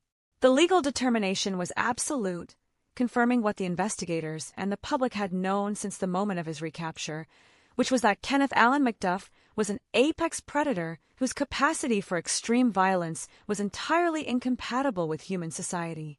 The conviction transformed the courtroom atmosphere from one of tense anticipation to a heavy, somber relief, setting the stage for the crucial sentencing phase that would determine whether the state would once again impose the ultimate penalty upon a man who had already cheated the executioner's table once before. The sentencing phase of the trial brought forward an entirely new wave of emotional testimony, as family members were given the solemn opportunity to speak directly to the court about the enduring, irreplaceable impact of their losses. Mothers, fathers, siblings, and children stood before the judge and the jury, describing the profound emptiness left in their homes, the endless nights of agonizing grief, and the deep, compounding trauma of knowing that these tragic deaths were entirely preventable had the administrative machinery of the state not released a convicted triple murderer back onto the streets. Their words were not delivered with theatrical anger, but with a quiet, devastating dignity that pierced the formal walls of the courtroom and resonated deeply with everyone present. The prosecutors utilized these testimonies to build an unassailable argument for capital punishment, emphasizing that McDuff represented a level of incorrigible danger that transcended ordinary criminality, making any form of continued incarceration within the general prison population an ongoing, unacceptable risk to human life. The defense presented their final pleas for mercy, arguing for life imprisonment without the possibility of parole, but their words felt hollow and disconnected from the sheer magnitude of the devastation that stretched out behind their client. The jury's return with the final sentencing recommendation brought an end to any lingering uncertainty regarding the remainder of Kenneth Allen McDuff's earthly existence. Once again, exactly as a jury of his peers had done decades earlier in 1966 following the Fort Worth triple murder, the court formally sentenced Kenneth Allen McDuff to death. This time, however, there was a profound, unyielding resolve within the judicial branch and the executive leadership of Texas to ensure that history would not repeat itself through another stroke of a judicial pen or a convenient administrative commutation. The sentence of death by lethal injection was handed down with the full, unwavering backing of a state and a public that had learned a brutal, bloody lesson about the catastrophic costs of systemic complacency. McDuff was immediately transferred back out of the local holding facilities and placed under the hypersecure, maximum surveillance confines of the state's death row, effectively sequestering him from the rest of the world as he began the lengthy, highly scrutinized appeals process that accompanies every capital punishment conviction in the modern American legal framework. The subsequent years spent by McDuff on death row were characterized by a quiet, bureaucratic grinding of appellate courts reviewing every aspect of his trial to ensure absolute constitutional integrity. Unlike his previous experience in the 1970s, when a sweeping national Supreme Court ruling unexpectedly snatched him from the jaws of execution and handed him a second chance at freedom, The modern judicial landscape offered no such legal loopholes or miraculous repulsions. Every single appeal filed by his legal team, challenging various technicalities of the forensic collection, the jury instructions, or the procedural handling of the multi-jurisdictional evidence, was systematically reviewed and ultimately rejected by state and federal appellate courts. The legal machinery marched forward with an inexorable, deliberate momentum, confirming at every single level of review that the trial had been conducted fairly and that the verdict of death was the only just and proportional response to the extraordinary scale of his crimes. The appeals process, designed meticulously to protect the rights of the accused while balancing the urgent demands of societal justice, steadily narrowed the remaining window of time for the aging and unrepentant serial killer. As the final legal barriers were dismantled one by one through the mid to late 1990s, the scheduled date for his execution approached with a quiet, resolute finality. The state of Texas prepared to administer the final act of justice, ensuring that all protocols were strictly observed to prevent even the slightest procedural vulnerability that could be exploited by defense attorneys. For the families of the victims who had fought so hard for systemic accountability, and for the detectives who had dedicated countless sleepless nights to hunting him down across the desolate highways, the impending execution date represented the ultimate, necessary closure to a nightmare that had haunted the state for nearly a decade.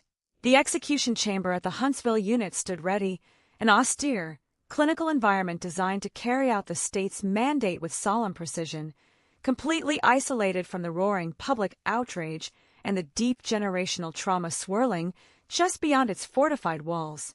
When the day of execution finally arrived in 1998, the legal chapter of Kenneth Allen McDuff was brought to its absolute and permanent conclusion. Transported to the chamber, strapped to the gurney, and subjected to the final, fatal administration of lethal injection, McDuff faced the exact same ultimate penalty that a Fort Worth courtroom had originally decreed 32 years prior. There were no final moments of profound revelation, no tearful confessions of hidden graves, and no expressions of genuine remorse to offer comfort to the grieving families. Instead, he exited the world in the exact same cold, callous manner in which he had lived his entire adult life. As the lethal chemicals took effect and his life was officially pronounced ended, the physical threat of Kenneth Allen McDuff was extinguished forever, ensuring that he could never again walk the streets of Texas or prey upon the vulnerable. Yet, while his individual capacity to cause harm was permanently terminated inside that secure Huntsville room, the monumental echoes of his trial, his crimes, and the catastrophic administrative failures that enabled his second wave of terror remained etched permanently into the foundational memory of the state's criminal justice system, leaving behind a heavy, enduring legacy that would force lawmakers, parole boards, and criminologists to fundamentally re-evaluate how society balances administrative efficiency with the sacred, unyielding promise of public safety. The execution of Kenneth Allen McDuff inside the Huntsville unit in 1998 brought a definitive, clinical end to the physical existence of one of the most destructive predators in American judicial history, but it marked only the beginning of a profound, agonizing reckoning for the state of Texas. The absolute horror of the murders committed between 1989 and 1992, crimes carried out by a man who should have spent the remainder of his natural life behind maximum security bars, exposed a catastrophic fissure in the administrative machinery of the state government. The public outrage that surged across local communities, legislative halls, and newsrooms was not merely a temporary wave of emotional vengeance. It was a deeply rooted, righteous fury directed at the systemic complacency that had allowed an institutional error to masquerade as an administrative necessity. Citizens across Texas looked at the grieving families of the 9 women whose lives had been violently stolen and realized with a chilling clarity that the state itself, through bureaucratic negligence and a desperate rush to clear prison beds, had directly facilitated the return of an unrepentant killer. This overwhelming public pressure created an inescapable political mandate for radical reform, forcing the leadership of Texas to confront the darkest flaws in its correctional and parole systems and initiate an extensive, unyielding overhaul designed to ensure that a tragedy of this magnitude could never, under any circumstances, be allowed to repeat itself. The primary target of the sweeping institutional restructuring was the Texas Board of Pardons and Paroles, an entity that had operated for decades with a level of administrative opacity and quantitative pressure that ultimately compromised its fundamental mission of public protection. In the wake of the McDuff scandal, the entire architecture of the parole board was dismantled, evaluated, and rebuilt from the ground up under a fierce new framework of rigorous accountability and strict public oversight. The historical practice of viewing inmate files through the narrow, numbers-driven lens of population management and court-ordered bed-counting quotas was permanently abolished. In its place, the state implemented intensely formal, highly conservative guidelines for evaluating the release of any inmate convicted of violent or dangerous crimes. The revised parole review process mandated that public safety must always supersede any administrative convenience or infrastructural strain, introducing a high threshold of psychiatric review, behavioral analysis, and mandatory victim notification protocols that fundamentally transformed how parole decisions were weighed. No longer could a committee of bureaucrats casually review a stack of papers and approve the release of a violent offender simply because the prison walls were overcrowded. Every single file representing an individual with a history of extreme violence was subjected to an unprecedented level of scrutiny, ensuring that the gates of freedom would remain firmly bolted shut against those who posed a proven danger to society. Parallel to the reorganization of the parole board, the Texas legislature moved swiftly to pass a series of monumental statutes that quickly became unofficially enshrined in the legal lexicon as the McDuff Laws. These legislative measures were specifically engineered to close the dangerous legal loopholes that had permitted a convicted triple murderer to benefit from commutations and early release programs in the first place. Recognizing that traditional life sentences could sometimes be manipulated by evolving judicial standards or administrative pressures, the lawmakers established uncompromising new sentencing parameters for the most heinous offenses. Under these newly enacted laws, individuals convicted of specific categories of aggravated, exceptionally violent crimes were subjected to a true, unyielding life sentence without any possibility of parole, permanently stripping away the future administrative pathways that had previously allowed McDuff to walk out of prison. This legislative shift represented a profound philosophical change in how the state approached the containment of incorrigible offenders, drawing a hard, immutable line in the sand to declare that certain atrocities forfeit forever any claim to societal redemption or administrative clemency. The McDuff Laws served as a permanent legislative monument to the victims of the early 90s, embedding the painful lessons of institutional failure directly into the Penal Code of Texas.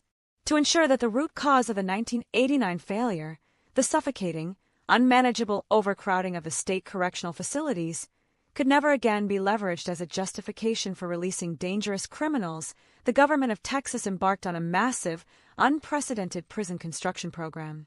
During the late 1990s and into the early 2000s, the state poured billions of dollars into expanding its infrastructural capacity, building numerous new maximum security facilities designed to securely house the growing population of convicted felons without straining the system to a breaking point. This massive capital investment in correctional infrastructure effectively decoupled public safety from administrative capacity. Prison administrators and state officials no longer had to choose between violating federal court density caps and releasing violent predators into unsuspecting neighborhoods. They now possess the physical space necessary to maintain secure custody of every inmate sentenced by a court of law. This brick-and-mortar expansion was viewed by legal experts as a critical, foundational component of the broader reform movement, ensuring that the operational integrity of the justice system would remain uncompromised by logistical limitations. Beyond the borders of Texas, the legacy of Kenneth Allen McDuff etched itself deeply into the academic and professional fields of criminology, judicial management, and correctional administration across the entire United States and around the world. The case transformed into a classic, widely studied textbook example in university courses and professional seminars, serving as the ultimate cautionary tale regarding the catastrophic failure of recidivism risk assessment. Criminologists and criminal justice scholars utilized the timeline of McDuff's life and crimes to analyze the dangerous intersection of institutional pressure, administrative oversight, and sociopathic human behavior. The case study challenged future generations of penologists and parole board members to look beyond the tidy bureaucracy of institutional files and recognize the raw, unpredictable reality of human malice. It demonstrated with brutal clarity that when a system abandons its rigorous analytical standards in favor of administrative expediency, the resulting human cost is paid not in abstract statistics, but in the lives of innocent citizens. The lessons drawn from the Macduff catastrophe continue to guide modern risk assessment models, pushing the field of criminology to develop more sophisticated, empirically grounded methods for evaluating violent offenders before any consideration of reintegration is ever entertained. Yet, when all the legislative changes have been debated, all the structural overhauls have been implemented, and all the academic analyses have been published, we are left to confront the heavier, more enduring philosophical questions regarding the fundamental social contract that binds a civilized society together. Every single citizen who participates in an organized community makes a silent, profound sacrifice, surrendering a measure of personal freedom to the state in exchange for the absolute guarantee of order, protection, and the assurance that those who violate the most sacred boundaries of human decency will be permanently separated from the population. The story of Kenneth Allen Macduff stands as a haunting, unforgettable reminder of what happens when that foundational promise is broken by the very institutions designed to uphold it. It forces us to acknowledge that while laws can be rewritten, prisons can be expanded, and parole boards can be restructured, no bureaucratic mechanism can ever fully erase the deep, generational trauma inflicted upon families when the system fails in its primary duty. The state of Texas learned its lesson through a river of blood and an unyielding wave of public grief, forever altering the trajectory of its judicial history to ensure that no other monster would ever be gifted a second chance to hunt upon its highways. As we bring this dark chronicle to a close, we must cast our minds back once more away from the courtrooms, the legislative assemblies, and the academic textbooks, returning gently to the human beings at the very heart of this tragedy. We remember the 3 young teenagers whose futures were violently extinguished in Fort Worth in 1966, and we honor the memories of the at least 9 women whose ordinary lives were abruptly and cruelly stolen between 1989 and 1992. They were daughters, sisters, mothers, and friends, individuals carrying vibrant dreams, everyday routines, and quiet hopes that deserve to be fulfilled in a safe and protective world. They did not choose to become symbols of systemic failure, nor did they ask to have their names intertwined with one of the most terrifying legal nightmares in American history. Yet, their tragic stories remain permanently etched into the collective memory of the justice system, serving as an eternal, solemn testament to the vital importance of vigilance, accountability, and unwavering integrity in the administration of law. Their lives remind us that justice is not merely a collection of cold statutes, complex appellate motions, and bureaucratic procedures, but a sacred, living obligation to protect the vulnerable and honor the inherent dignity of every human life. The wind continues to sweep across the vast, open stretches of the Texas highways, and the endless ribbons of asphalt connect bustling cities to quiet rural towns under the vast expanse of the southern sky, carrying with them the echoes of a turbulent past. The physical threat posed by Kenneth Allen Macduff has been permanently extinguished, locked away forever in the historical record of a state that was forced to look into the mirror of its own catastrophic mistakes and summon the courage to rebuild itself from the ground up. But the heavy shadow of his legacy remains, whispering a timeless, urgent warning to every generation that follows. It reminds us that safety is never guaranteed by automatic mechanisms alone, but requires the constant, watchful dedication of a society committed to keeping its promises. We close this dark chapter with heavy hearts, remembering the victims whose voices were silenced too soon, and carrying forward the profound, unforgettable lesson that in the eternal struggle between justice and the darkest impulses of human nature, the systems we build must never, under any circumstances, falter in their sacred duty to protect the innocent. The echoes of a historic judicial failure do not fade simply because the physical threat has been neutralized and the institutional machinery has been ostensibly repaired by lawmakers. When we examine the long shadow cast by the case of Kenneth Allen Macduff across the landscape of modern American jurisprudence, we find a permanent scar that continues to shape how legal scholars, correctional administrators, and policymakers view the delicate intersection of human rights, administrative efficiency, and public safety. The catastrophic events that unfolded between the late 1960s and the closing years of the 20th century serve as a brutal, unforgiving wake-up call, stripping away the comforting illusions of institutional infallibility and forcing a reluctant government to confront its own vulnerability to bureaucratic error. It is a legacy defined not by a single moment of triumph or a brilliant stroke of detective work, but by the heavy, sobering recognition that the systems designed to protect civilized society are fundamentally dependent upon the vigilance, integrity, and ethical clarity of the human beings operating them on a daily basis. The failure that allowed a convicted triple murderer to walk out of prison and resume a reign of terror across the highways of Texas remains a chilling benchmark for institutional negligence, a cautionary tale studied wherever professionals gather to discuss the mechanics of justice, public accountability, and the management of high-risk offenders in a complex society.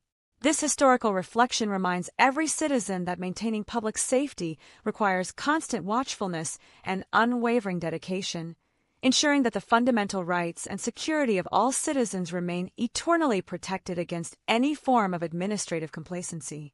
To fully grasp the enduring significance of this institutional trauma, one must consider how the philosophy of corrections and offender management shifted dramatically in the wake of the 1992 recapture and the subsequent 1998 execution. Before the Macduff catastrophe, parole boards and correctional administrators across many jurisdictions operated within a framework that frequently prioritized quantitative metrics, institutional capacity management, and the optimistic assumption of potential rehabilitation above all else. The prevailing administrative culture often treated inmate files as bureaucratic hurdles to be cleared, viewing the reduction of prison density through the dry lens of mathematical compliance with court-ordered caps. The horrifying reality exposed by Macduff's second wave of violence shattered that comfortable abstraction forever.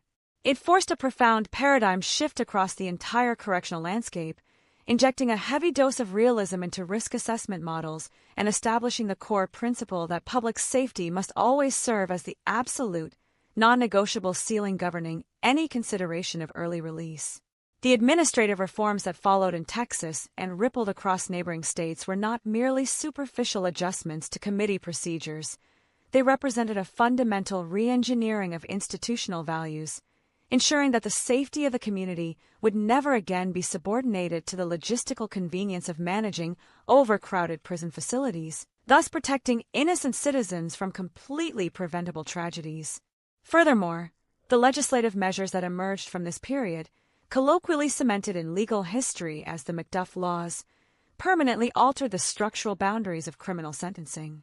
By establishing rigid, unyielding parameters for individuals convicted of extreme, highly aggravated violent crimes, the legislature drew a hard line against the possibility of administrative leniency or future judicial commutation for the most dangerous offenders. This statutory evolution reflected a deeper societal consensus that certain acts of malice are so utterly incompatible with the fabric of human community that they forfeit any legitimate claim to future reintegration or institutional forgiveness. It sent an unmistakable message that the social contract, once broken by acts of profound and calculated cruelty, demands a response of absolute, permanent separation and unyielding accountability. Legal scholars analyzing these statutes often point to them as a prime example of reactive legislation, where the state responds to an unprecedented failure by erecting legal fortifications designed to withstand the pressures of future administrative crises. Yet, despite the necessity of these legal shields, criminologists continually emphasize that laws and statutes alone are never entirely sufficient to guarantee protection. They must be paired with an unyielding institutional culture that refuses to let complacency or bureaucratic fatigue compromise the rigorous evaluation of dangerous individuals. The academic resonance of the Macduff case extends far beyond the legislative chambers and correctional boardrooms of Texas, embedding itself deeply into the curriculum of criminology and forensic psychology programs across the world. In university lecture halls and professional training seminars, the narrative is dissected not merely as a localized true crime tragedy, but as a complex case study in institutional failure and the psychological profiling of sociopathic predators. Students of criminal justice examine the timeline of his life to understand how an individual with a documented history of extreme violence, volatile psychiatric evaluations, and zero observable remorse could slip through the cracks of a stressed correctional system. They analyze the dangerous friction points where administrative pressure meets human vulnerability, learning to recognize the subtle warning signs of systemic decay before it manifests in real-world catastrophe. This educational legacy ensures that future generations of investigators, prosecutors, parole board members, and policymakers carry the heavy lessons of the past into their own professional practices, maintaining a heightened state of awareness regarding the immense stakes involved in every decision that impacts public safety. The ghosts of the victims thus serve as silent instructors in classrooms of higher learning, guiding professionals toward greater analytical rigor, unwavering accountability, and profound moral responsibility in the administration of justice across every level of government. Yet, even as we analyze the structural overhauls, the legislative fortifications, and the academic case studies, we are inevitably drawn back to the most profound and sorrowful dimension of this entire narrative, which is the irreplaceable human cost borne by the families and communities left behind. The machinery of the state can be dismantled and rebuilt, laws can be rewritten with absolute permanence, and academic theories can be refined to near perfection, but none of these institutional corrections can ever restore the vibrant, breathing lives that were extinguished during those dark years. The 3 young teenagers whose futures were violently stolen in Fort Worth in 1966, and the at least 9 women whose ordinary days were abruptly terminated between 1989 and 1992, remain the true center of gravity in this historical accounting. Their stories stand as a solemn reminder that behind every statistical metric of prison density, every parole board docket, and every appellate court motion, there are real human beings whose existence carries infinite value and whose right to safety is the ultimate justification for the existence of the state itself. The public outrage that forced the government of Texas to reform its entire judicial apparatus was fueled by the collective realization that these innocent individuals were sacrificed to the administrative convenience of a broken system, a realization that continues to evoke a deep, somber empathy from anyone who encounters their haunting history. The passage of time does little to diminish the gravity of these reflections, for the fundamental challenges of maintaining a just and protective society remain ever present in our modern world. The vast highways of Texas still stretch endlessly across the sun-drenched plains, connecting bustling metropolitan centers to quiet rural communities under the vast expanse of the open sky, carrying countless travelers who move about their daily lives under the implicit trust of the social contract. That trust, fragile and sacred, requires constant vigilance, unwavering integrity, and an absolute refusal by those in power to ever prioritize administrative expediency over human lives. The historical narrative of Kenneth Allen McDuff stands as an eternal monument to the dangers of institutional complacency, reminding every generation that the systems designed to safeguard our communities must remain eternally alert to the dark, unpredictable impulses of human nature. As we close this extensive examination of one of the most harrowing chapters in American judicial history, we carry forward the heavy memory of the victims, ensuring that their names, their struggles, and the profound lessons bought with their lives are never forgotten by a world striving endlessly to balance the scales of justice with the sacred duty of protection, honoring their enduring memory through an unwavering commitment to truth, accountability, and safety for all citizens across every single community today, ensuring that no institutional failure will ever again overshadow the unyielding pursuit of justice and safety, and reinforcing the solemn promise that society will always defend the vulnerable against those who seek to destroy innocent lives. As the final echoes of this dark chronicle settle into the historical consciousness of the American legal system, we find ourselves standing before the profound truth that institutional memory is forged not merely by triumphs of brilliance, but by the agonizing scars left behind in the wake of catastrophic failure. The journey through the timeline of Kenneth Allen McDuff, spanning from the brutal triple murder in Fort Worth in 1966 through the harrowing reign of terror between 1989 and 1992, and culminating in his execution in 1998, forces a continuous, unblinking examination of how a civilized society protects its most vulnerable citizens. It is a narrative that defies simple categorization, moving far beyond the boundaries of a standard true crime retrospective to become a foundational case study in institutional ethics, systemic accountability, and the delicate, often perilous balance between administrative expediency and the absolute mandate of public safety. When we look back at the cascade of errors, legal loopholes, and bureaucratic pressures that allowed an apex predator to return to the streets, we are reminded that the machinery of justice is only as strong, as honest, and as vigilant as the human beings who operated during moments of intense systemic stress. The reverberations of the McDuff case extended far beyond the immediate restructuring of the Texas Parole Board and the legislative enactment of the McDuff laws. They catalyzed a nationwide evolution in how victim advocacy, survivor support, and law enforcement interagency communication are handled across the United States. Before the horrifying events of the early 90s exposed the devastating gaps in the system, families of victims often found themselves isolated, navigating the cold, bureaucratic labyrinth of the judicial process with very little institutional support or real-time communication from the agencies tasked with prosecuting offenders and managing correctional facilities.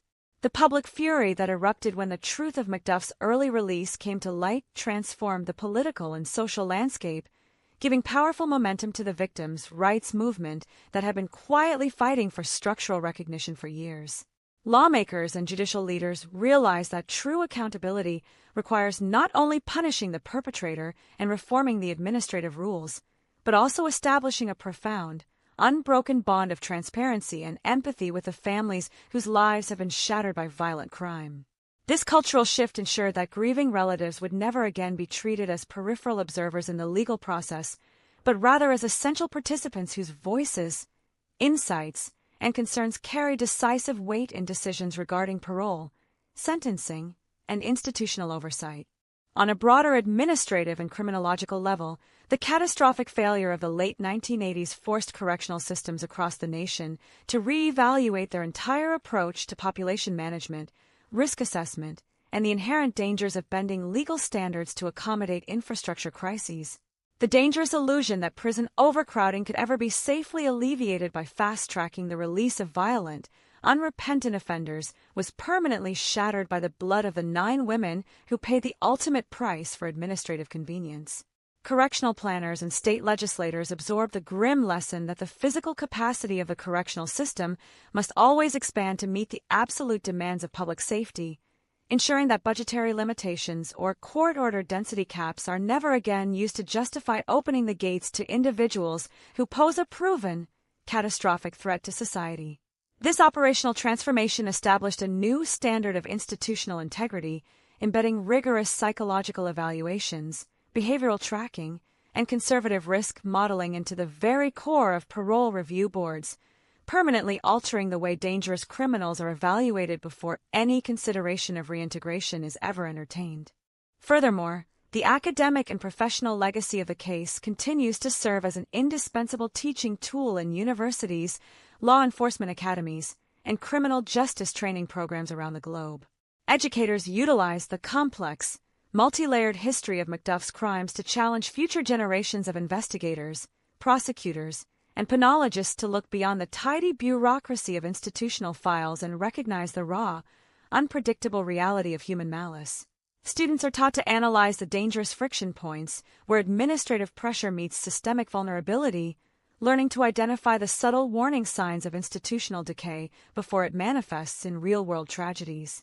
This educational commitment ensures that the profound lessons bought with such an immense human cost are never lost to the passage of time, serving as an eternal, watchful guardian against the recurrence of similar bureaucratic blind spots in the administration of justice.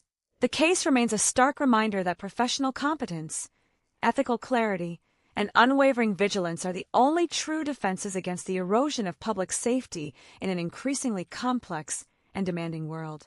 Yet, even as we evaluate the legislative fortifications, the structural overhauls, and the academic analyses that define the modern landscape, we are inevitably drawn back to the most solemn and enduring dimension of this entire narrative, which is the sacred memory of the individuals whose lives were violently erased.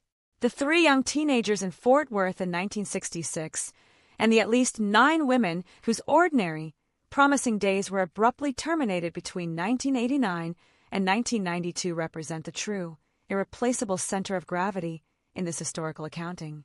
They were daughters, sisters, mothers, friends, and cherished members of their communities, carrying unique dreams, quiet aspirations, and everyday routines that deserve to be fulfilled in a safe and protective world.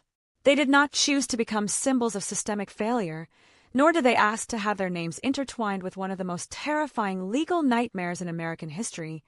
Yet their tragic stories remain permanently etched into the collective memory of the justice system, serving as an eternal, sobering testament to the vital importance of integrity, accountability, and unwavering dedication in the administration of law. Their lives remind us that justice is not merely a collection of cold statutes, complex appellate motions, and bureaucratic procedures, but a sacred, living obligation to protect the vulnerable and honor the inherent dignity of every human life.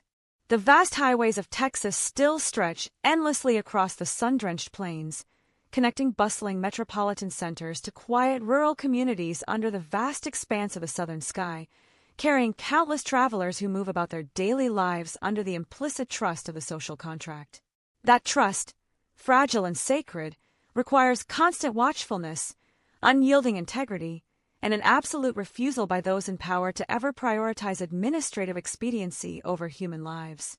The historical narrative of Kenneth Allen McDuff stands as an eternal monument to the dangers of institutional complacency, reminding every generation that the systems designed to safeguard our communities must remain eternally alert to the dark, unpredictable impulses of human nature.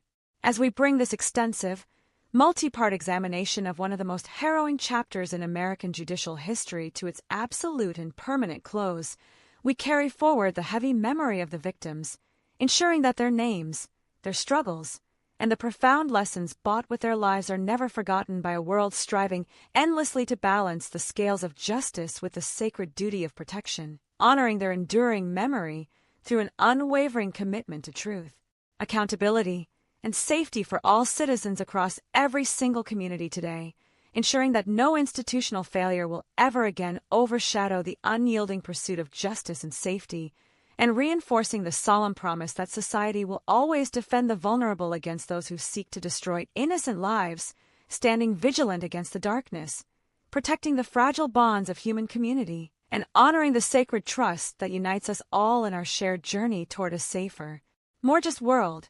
As we reflect upon the broader cultural impact of true crime storytelling in the modern era, we are compelled to confront the delicate ethical responsibilities that weigh upon those who choose to document the darkest chapters of human history. The narrative of Kenneth Allen McDuff is not merely a terrifying historical artifact confined to the legal archives of Texas. It is a permanent part of our collective cultural consciousness, serving as a solemn reminder of the fragility of institutional safety and the enduring resilience of human communities in the face of unimaginable malice. When we turn our microphones toward these harrowing events, we do so with a profound awareness that we are dealing with real lives, real grief, and real trauma that reverberates across generations.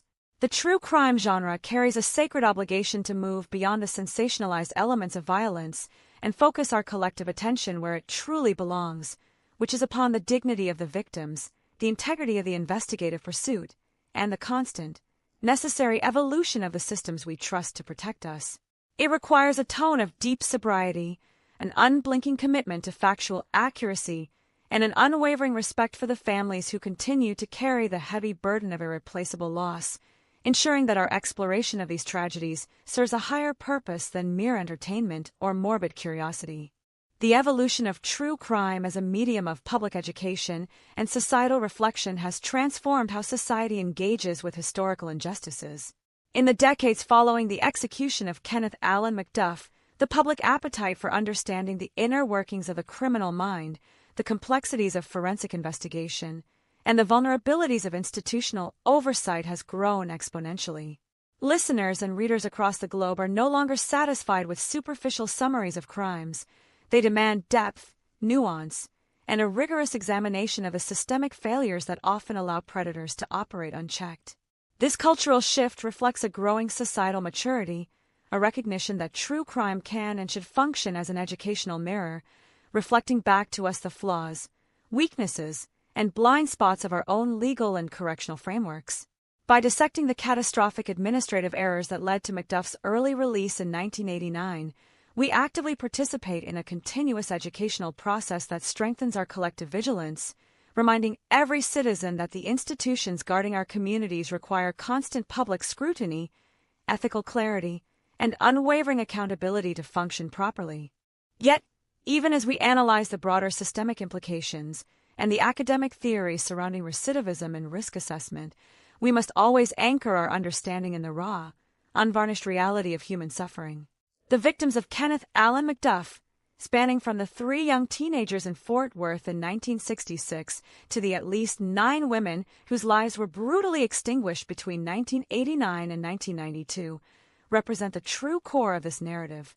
They were individuals with vibrant futures, unique aspirations, and daily routines that were violently interrupted by the cold, calculated actions of an unrepentant predator. Their memories challenge us to look past the cold legal statutes, appellate briefs, and bureaucratic dockets, reminding us that every single statistic in a criminology textbook represents a human being who loved, laughed, and dreamed before their voice was unjustly silenced. It is this profound human connection that transforms true crime storytelling from a sterile recitation of historical facts into a solemn act of remembrance, ensuring that the lives of the victims are never overshadowed by the notoriety of their killer, and that their enduring legacy becomes a catalyst for positive, lasting change in the administration of justice. The responsibility of the storyteller in this context is to maintain an unwavering focus on truth and empathy, resisting any temptation to romanticize or mythologize the perpetrator. Throughout the decades, popular culture has sometimes exhibited a dangerous fascination with serial killers, occasionally elevating them to a distorted kind of dark celebrity that obscures the true horror of their actions. We must actively reject this distortion, stripping away any cinematic gloss to reveal the pathetic, destructive reality of human malice. Kenneth Allen McDuff was not a mastermind or a tragic antihero. He was a violent, predatory individual whose survival depended entirely upon the failures of a stressed administrative system and the vulnerability of those he stalked along the lonely highways of Texas. By presenting his crimes with unflinching objectivity and deep emotional resonance for his victims, we correct the historical record and reinforce the principle that true power in these narratives belongs not to the monster who inflicts the pain, but to the resilient communities, dedicated investigators, and grieving families who refuse to let the darkness prevail. As we look toward the future of criminal justice and correctional administration, the lessons learned from the McDuff catastrophe continue to serve as a vital compass for policymakers and legal scholars. The absolute necessity of prioritizing public safety above all administrative convenience, the critical importance of rigorous, empirical risk assessment models, and the fundamental requirement of maintaining transparent, accountable oversight within parole boards are tenets that were forged in the crucible of this tragic history.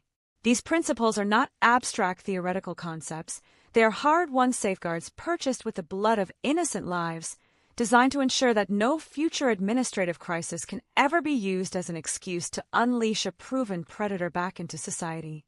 The legal fortifications erected through the McDuff laws and the infrastructural expansion of correctional facilities stand as enduring monuments to the reality that a civilized society must be willing to adapt, reform, and hold itself to the highest possible standards of integrity if it wishes to honor the sacred social contract that binds its citizens together in a shared pursuit of peace and security. The geographical landscape of Texas, with its vast open plains, winding interstate highways, and quiet rural communities stretching out beneath the expansive southern sky, remains a silent witness to the turbulent history we have explored across these pages. Those same roads that once served as the hunting ground for a ruthless predator are today traveled by millions of ordinary citizens moving about their daily lives under the quiet trust of the social contract. That trust, though tested by the darkest moments of the past, is sustained by the constant, watchful dedication of a society committed to learning from its mistakes and protecting its most vulnerable members. The ghosts of the past do not haunt this landscape as symbols of despair, but rather as eternal guardians of vigilance, reminding every new generation that safety and justice are not automatic guarantees, but precious achievements that require our unending care, our moral courage, and our absolute refusal to let complacency compromise the fundamental duty of human protection. In bringing this comprehensive exploration of the Kenneth Allen McDuff case to its final, solemn conclusion, we return full circle to the foundational promise that civilized society makes to every individual who calls it home. We surrender a portion of our absolute freedom to the state in exchange for the sacred assurance of order, protection, and the unyielding certainty that those who violate the ultimate boundaries of human decency will be permanently separated from our midst. When that promise is broken, as it was so catastrophically in the late 20th century, the resulting scars run deep into the soul of the community, demanding a reckoning that forces the system to rebuild itself from the foundation up. The story of Macduff is a heavy, sorrowful, and deeply challenging narrative, but it is also a testament to the remarkable capacity of human society to confront its deepest failures, demand profound accountability, and forge a safer, more just world out of the ashes of tragedy. As we close this dark chapter and look forward with renewed dedication to the principles of truth, vigilance, and justice, we honor the memory of the victims by ensuring that their stories are never forgotten, their lives are forever respected, and the lessons of their suffering continue to guide us toward a brighter, safer future for all. As we arrive at the final milestone of our extensive journey through one of the most chilling and consequential chapters in the history of American criminal justice, we find ourselves standing at the intersection of memory, accountability, and the relentless pursuit of societal safety.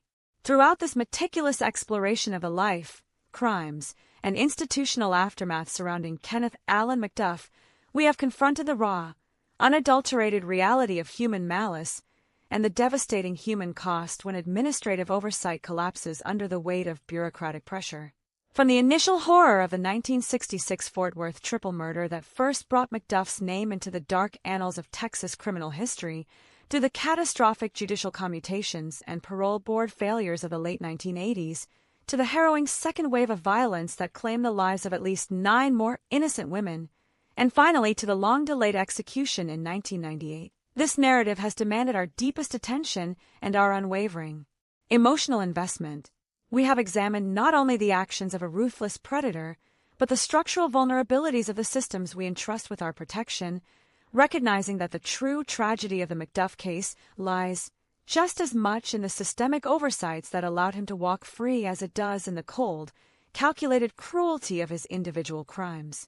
The enduring impact of this historical nightmare serves as an eternal reminder that the preservation of public safety is an active, demanding responsibility that can never be outsourced entirely to automatic administrative procedures or rigid numerical quotas. When the state of Texas was forced to reckon with the blood-soaked consequences of its own administrative negligence in the early 1990s, the resulting public fury catalyzed a profound institutional awakening. The complete restructuring of the Texas Board of Pardons and Paroles, the legislative creation of true life sentences without the possibility of parole under the landmark Macduff laws, and the massive capital investments in correctional infrastructure represent a monumental shift away from dangerous complacency toward a culture of uncompromising accountability and rigorous risk assessment.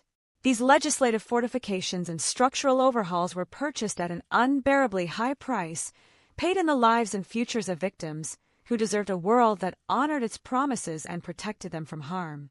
Yet, they stand today as essential legal monuments, ensuring that future generations of citizens will never have to witness the catastrophic release of an unrepentant apex predator due to the logistical pressures of prison overcrowding.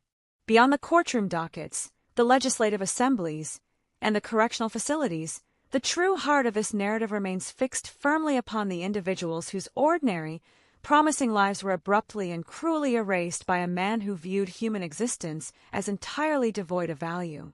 We carry forward the solemn memories of the 3 young teenagers whose futures were stolen in Fort Worth, and we honor the lasting identities of the at least 9 women whose days were violently terminated between 1989 and 1992. They were daughters, sisters, mothers, friends, and cherished members of their communities, individuals whose personal dreams and quiet routines deserve to be fulfilled in a safe, protective environment. They did not choose to become symbols of systemic failure, nor did they ask to have their names intertwined with one of the most terrifying legal nightmares in American history. Yet, their tragic stories remain permanently etched into the collective memory of the justice system, serving as an eternal, sobering testament to the vital importance of integrity, vigilance, and unwavering dedication in the administration of law.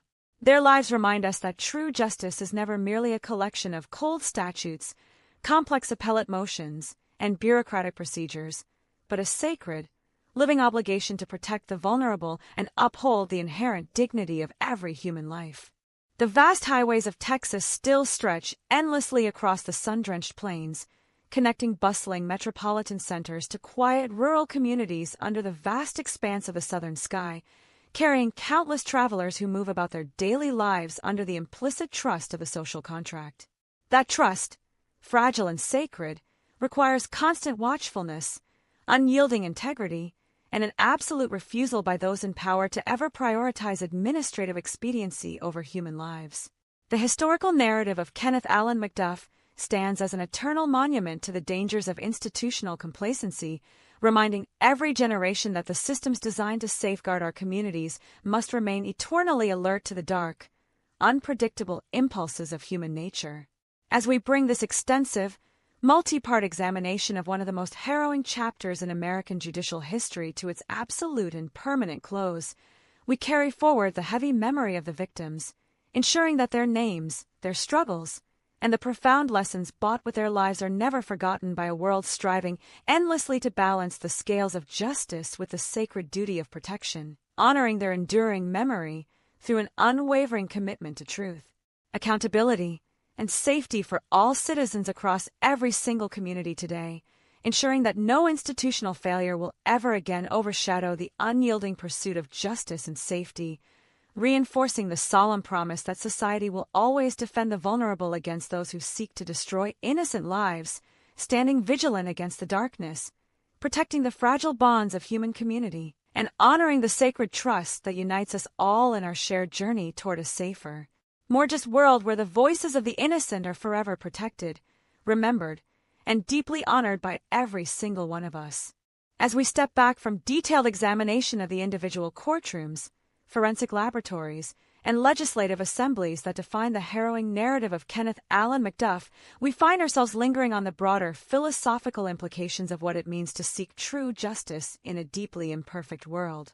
The journey through this dark chapter of American history has forced us to confront the uncomfortable, sobering truth that the systems we build to protect our communities are inherently vulnerable to the flaws, pressures, and blind spots of the human beings who operate them. We have looked unflinchingly at the catastrophic consequences of administrative complacency, the lethal dangers of prioritizing bed capacity over public safety, and the devastating human cost borne by families whose lives were forever altered by institutional failure. Yet, even as we acknowledge the profound weight of these institutional shortcomings, we are continually reminded of the extraordinary resilience of human communities, the relentless dedication of investigators who refuse to let the truth remain buried, and the unwavering courage of a public that demanded radical, transformative accountability from its government. The story of MacDuff remains a powerful, enduring testament to the reality that justice is not a static destination or a simple bureaucratic checkbox, but an active, ongoing obligation that demands our constant vigilance, our uncompromising integrity, and our absolute refusal to let the darkness of institutional apathy overshadow the sacred duty of protecting the innocent. The evolution of our collective understanding regarding criminal accountability, victim advocacy, and correctional management over the decades following the events of the late 20th century demonstrates that society has the capacity to learn from its most devastating mistakes.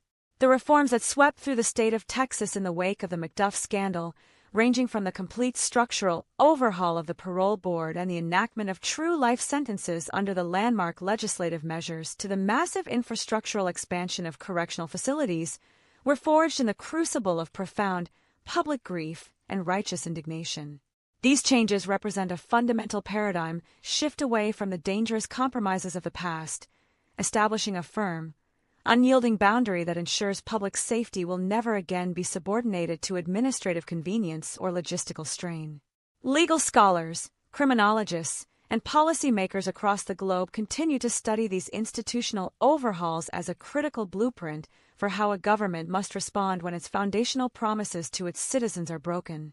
By embedding rigorous empirical risk assessment, strict behavioral monitoring, and transparent public oversight into the core of the correctional system, Modern jurisprudence strives to create an environment where the catastrophic errors of the past cannot be repeated, honoring the memory of those who suffered through an unwavering commitment to institutional excellence and moral responsibility. Yet, no matter how comprehensive our legislative frameworks become, no matter how sophisticated our risk assessment models evolve, and no matter how thoroughly our correctional facilities are expanded, we must never lose sight of the irreplaceable human core that anchors this entire narrative. Behind every statistical metric, every appellate brief, every parole docket, and every academic case study lie the real, breathing lives of individuals whose ordinary days and vibrant futures were abruptly stolen by an unrepentant predator. The 3 young teenagers in Fort Worth in 1966, and the at least 9 women whose lives were cruelly terminated between 1989 and 1992 are the true focal point of this historical accounting. They were daughters, sisters, mothers, and friends, individuals carrying unique dreams, everyday routines, and quiet aspirations that deserve to be fulfilled in a safe, protective world. Their tragic stories remind us that true justice extends far beyond the cold mechanics of the courtroom or the formal execution chamber. It resides fundamentally in our shared commitment to honoring the inherent dignity of every human life, protecting the vulnerable from harm, and ensuring that their voices are never forgotten by a society striving endlessly to balance the scales of equity with the sacred duty of preservation. The vast highways of Texas still stretch endlessly across the sun-drenched plains, connecting bustling metropolitan centers to quiet rural communities under the vast expanse of the southern sky, carrying countless travelers who move about their daily lives under the implicit trust of the social contract. That trust, fragile and sacred, requires constant watchfulness, unyielding integrity, and an absolute refusal by those in power to ever prioritize administrative expediency over human lives. The historical narrative of Kenneth Allen McDuff stands as an eternal monument to the dangers of institutional complacency, reminding every generation that the systems designed to safeguard our communities must remain eternally alert to the dark, unpredictable impulses of human nature. As we bring this extensive, multi-part examination of one of the most harrowing chapters in American judicial history to its absolute and permanent close, we carry forward the heavy memory of the victims, ensuring that their names, their struggles, and the profound lessons bought with their lives are never forgotten by a world striving endlessly to balance the scales of justice with the sacred duty of protection, honoring their enduring memory through an unwavering commitment to truth, accountability, and safety for all citizens across every single community today, ensuring that no institutional failure will ever again overshadow the unyielding pursuit of justice and safety, and reinforcing the solemn promise that society will always defend the vulnerable against those who seek to destroy innocent lives. To fully appreciate the weight of this historical legacy, we must also examine how the reporting, documentation, and public discourse surrounding true crime have matured alongside our legal institutions. In an era where sensationalism and superficial narratives often threaten to overshadow the solemn reality of criminal acts, there is a profound ethical responsibility incumbent upon storytellers, journalists, and historians alike. We are called to strip away any cinematic gloss or morbid fascination, refusing to grant a distorted kind of dark celebrity to individuals whose actions were defined entirely by cruelty and destruction. Kenneth Allen McDuff was not a brilliant mastermind or a complex antihero. He was a violent, predatory criminal whose brief windows of freedom were entirely the product of systemic failure and administrative vulnerability. By maintaining an unflinching focus on the facts, presenting the evidence with rigorous objectivity, and preserving an unwavering empathy for the victims and their grieving families, true crime narratives can transcend mere entertainment to become a powerful vehicle for public education, ethical reflection, and societal reform. This disciplined approach ensures that our cultural memory remains anchored in truth, honoring the resilience of those who survived the darkness, and reinforcing the collective resolve of a society determined to learn from its most painful chapters. The echoes of these events continue to resonate within the professional communities of law enforcement, forensic science, and criminal psychology, driving ongoing innovations in how multi-jurisdictional investigations are conducted and how violent offenders are tracked across vast geographical landscapes. The seamless cooperation between local police departments, state troopers, and federal investigators that ultimately brought an end to Macduff's reign of terror in 1992 serves as a vital template for modern investigative task forces. Today, advanced forensic technologies, rapid DNA profiling, and sophisticated cross-jurisdictional databases allow law enforcement agencies to identify patterns, connect fragmented clues, and apprehend dangerous predators long before they can escalate their crimes to the catastrophic levels witnessed in the past. This technological and operational evolution represents a vital shield against the recurrence of similar tragedies, ensuring that the blind spots which once allowed a serial killer to exploit jurisdictional boundaries have been systematically eliminated. Yet, professionals across the field remain acutely aware that technology and protocols alone are insufficient. They must be continually guided by human intuition, ethical clarity, and an unyielding commitment to public service, ensuring that every piece of physical evidence and every scrap of witness testimony is handled with the utmost seriousness and professional rigor. As we reflect upon the ultimate resolution of this harrowing chapter, from the solemn courtroom proceedings and the definitive sentencing to the final execution inside the Huntsville unit in 1998, we recognize that closure is not a sudden emotional event, but a long, deliberate journey of healing and remembrance for those most deeply affected. The families of the victims, who endured the unimaginable agony of losing their loved ones and subsequently watched a broken administrative system fail to keep a monster behind bars, displayed an extraordinary, steadfast courage throughout their decades-long pursuit of truth and accountability.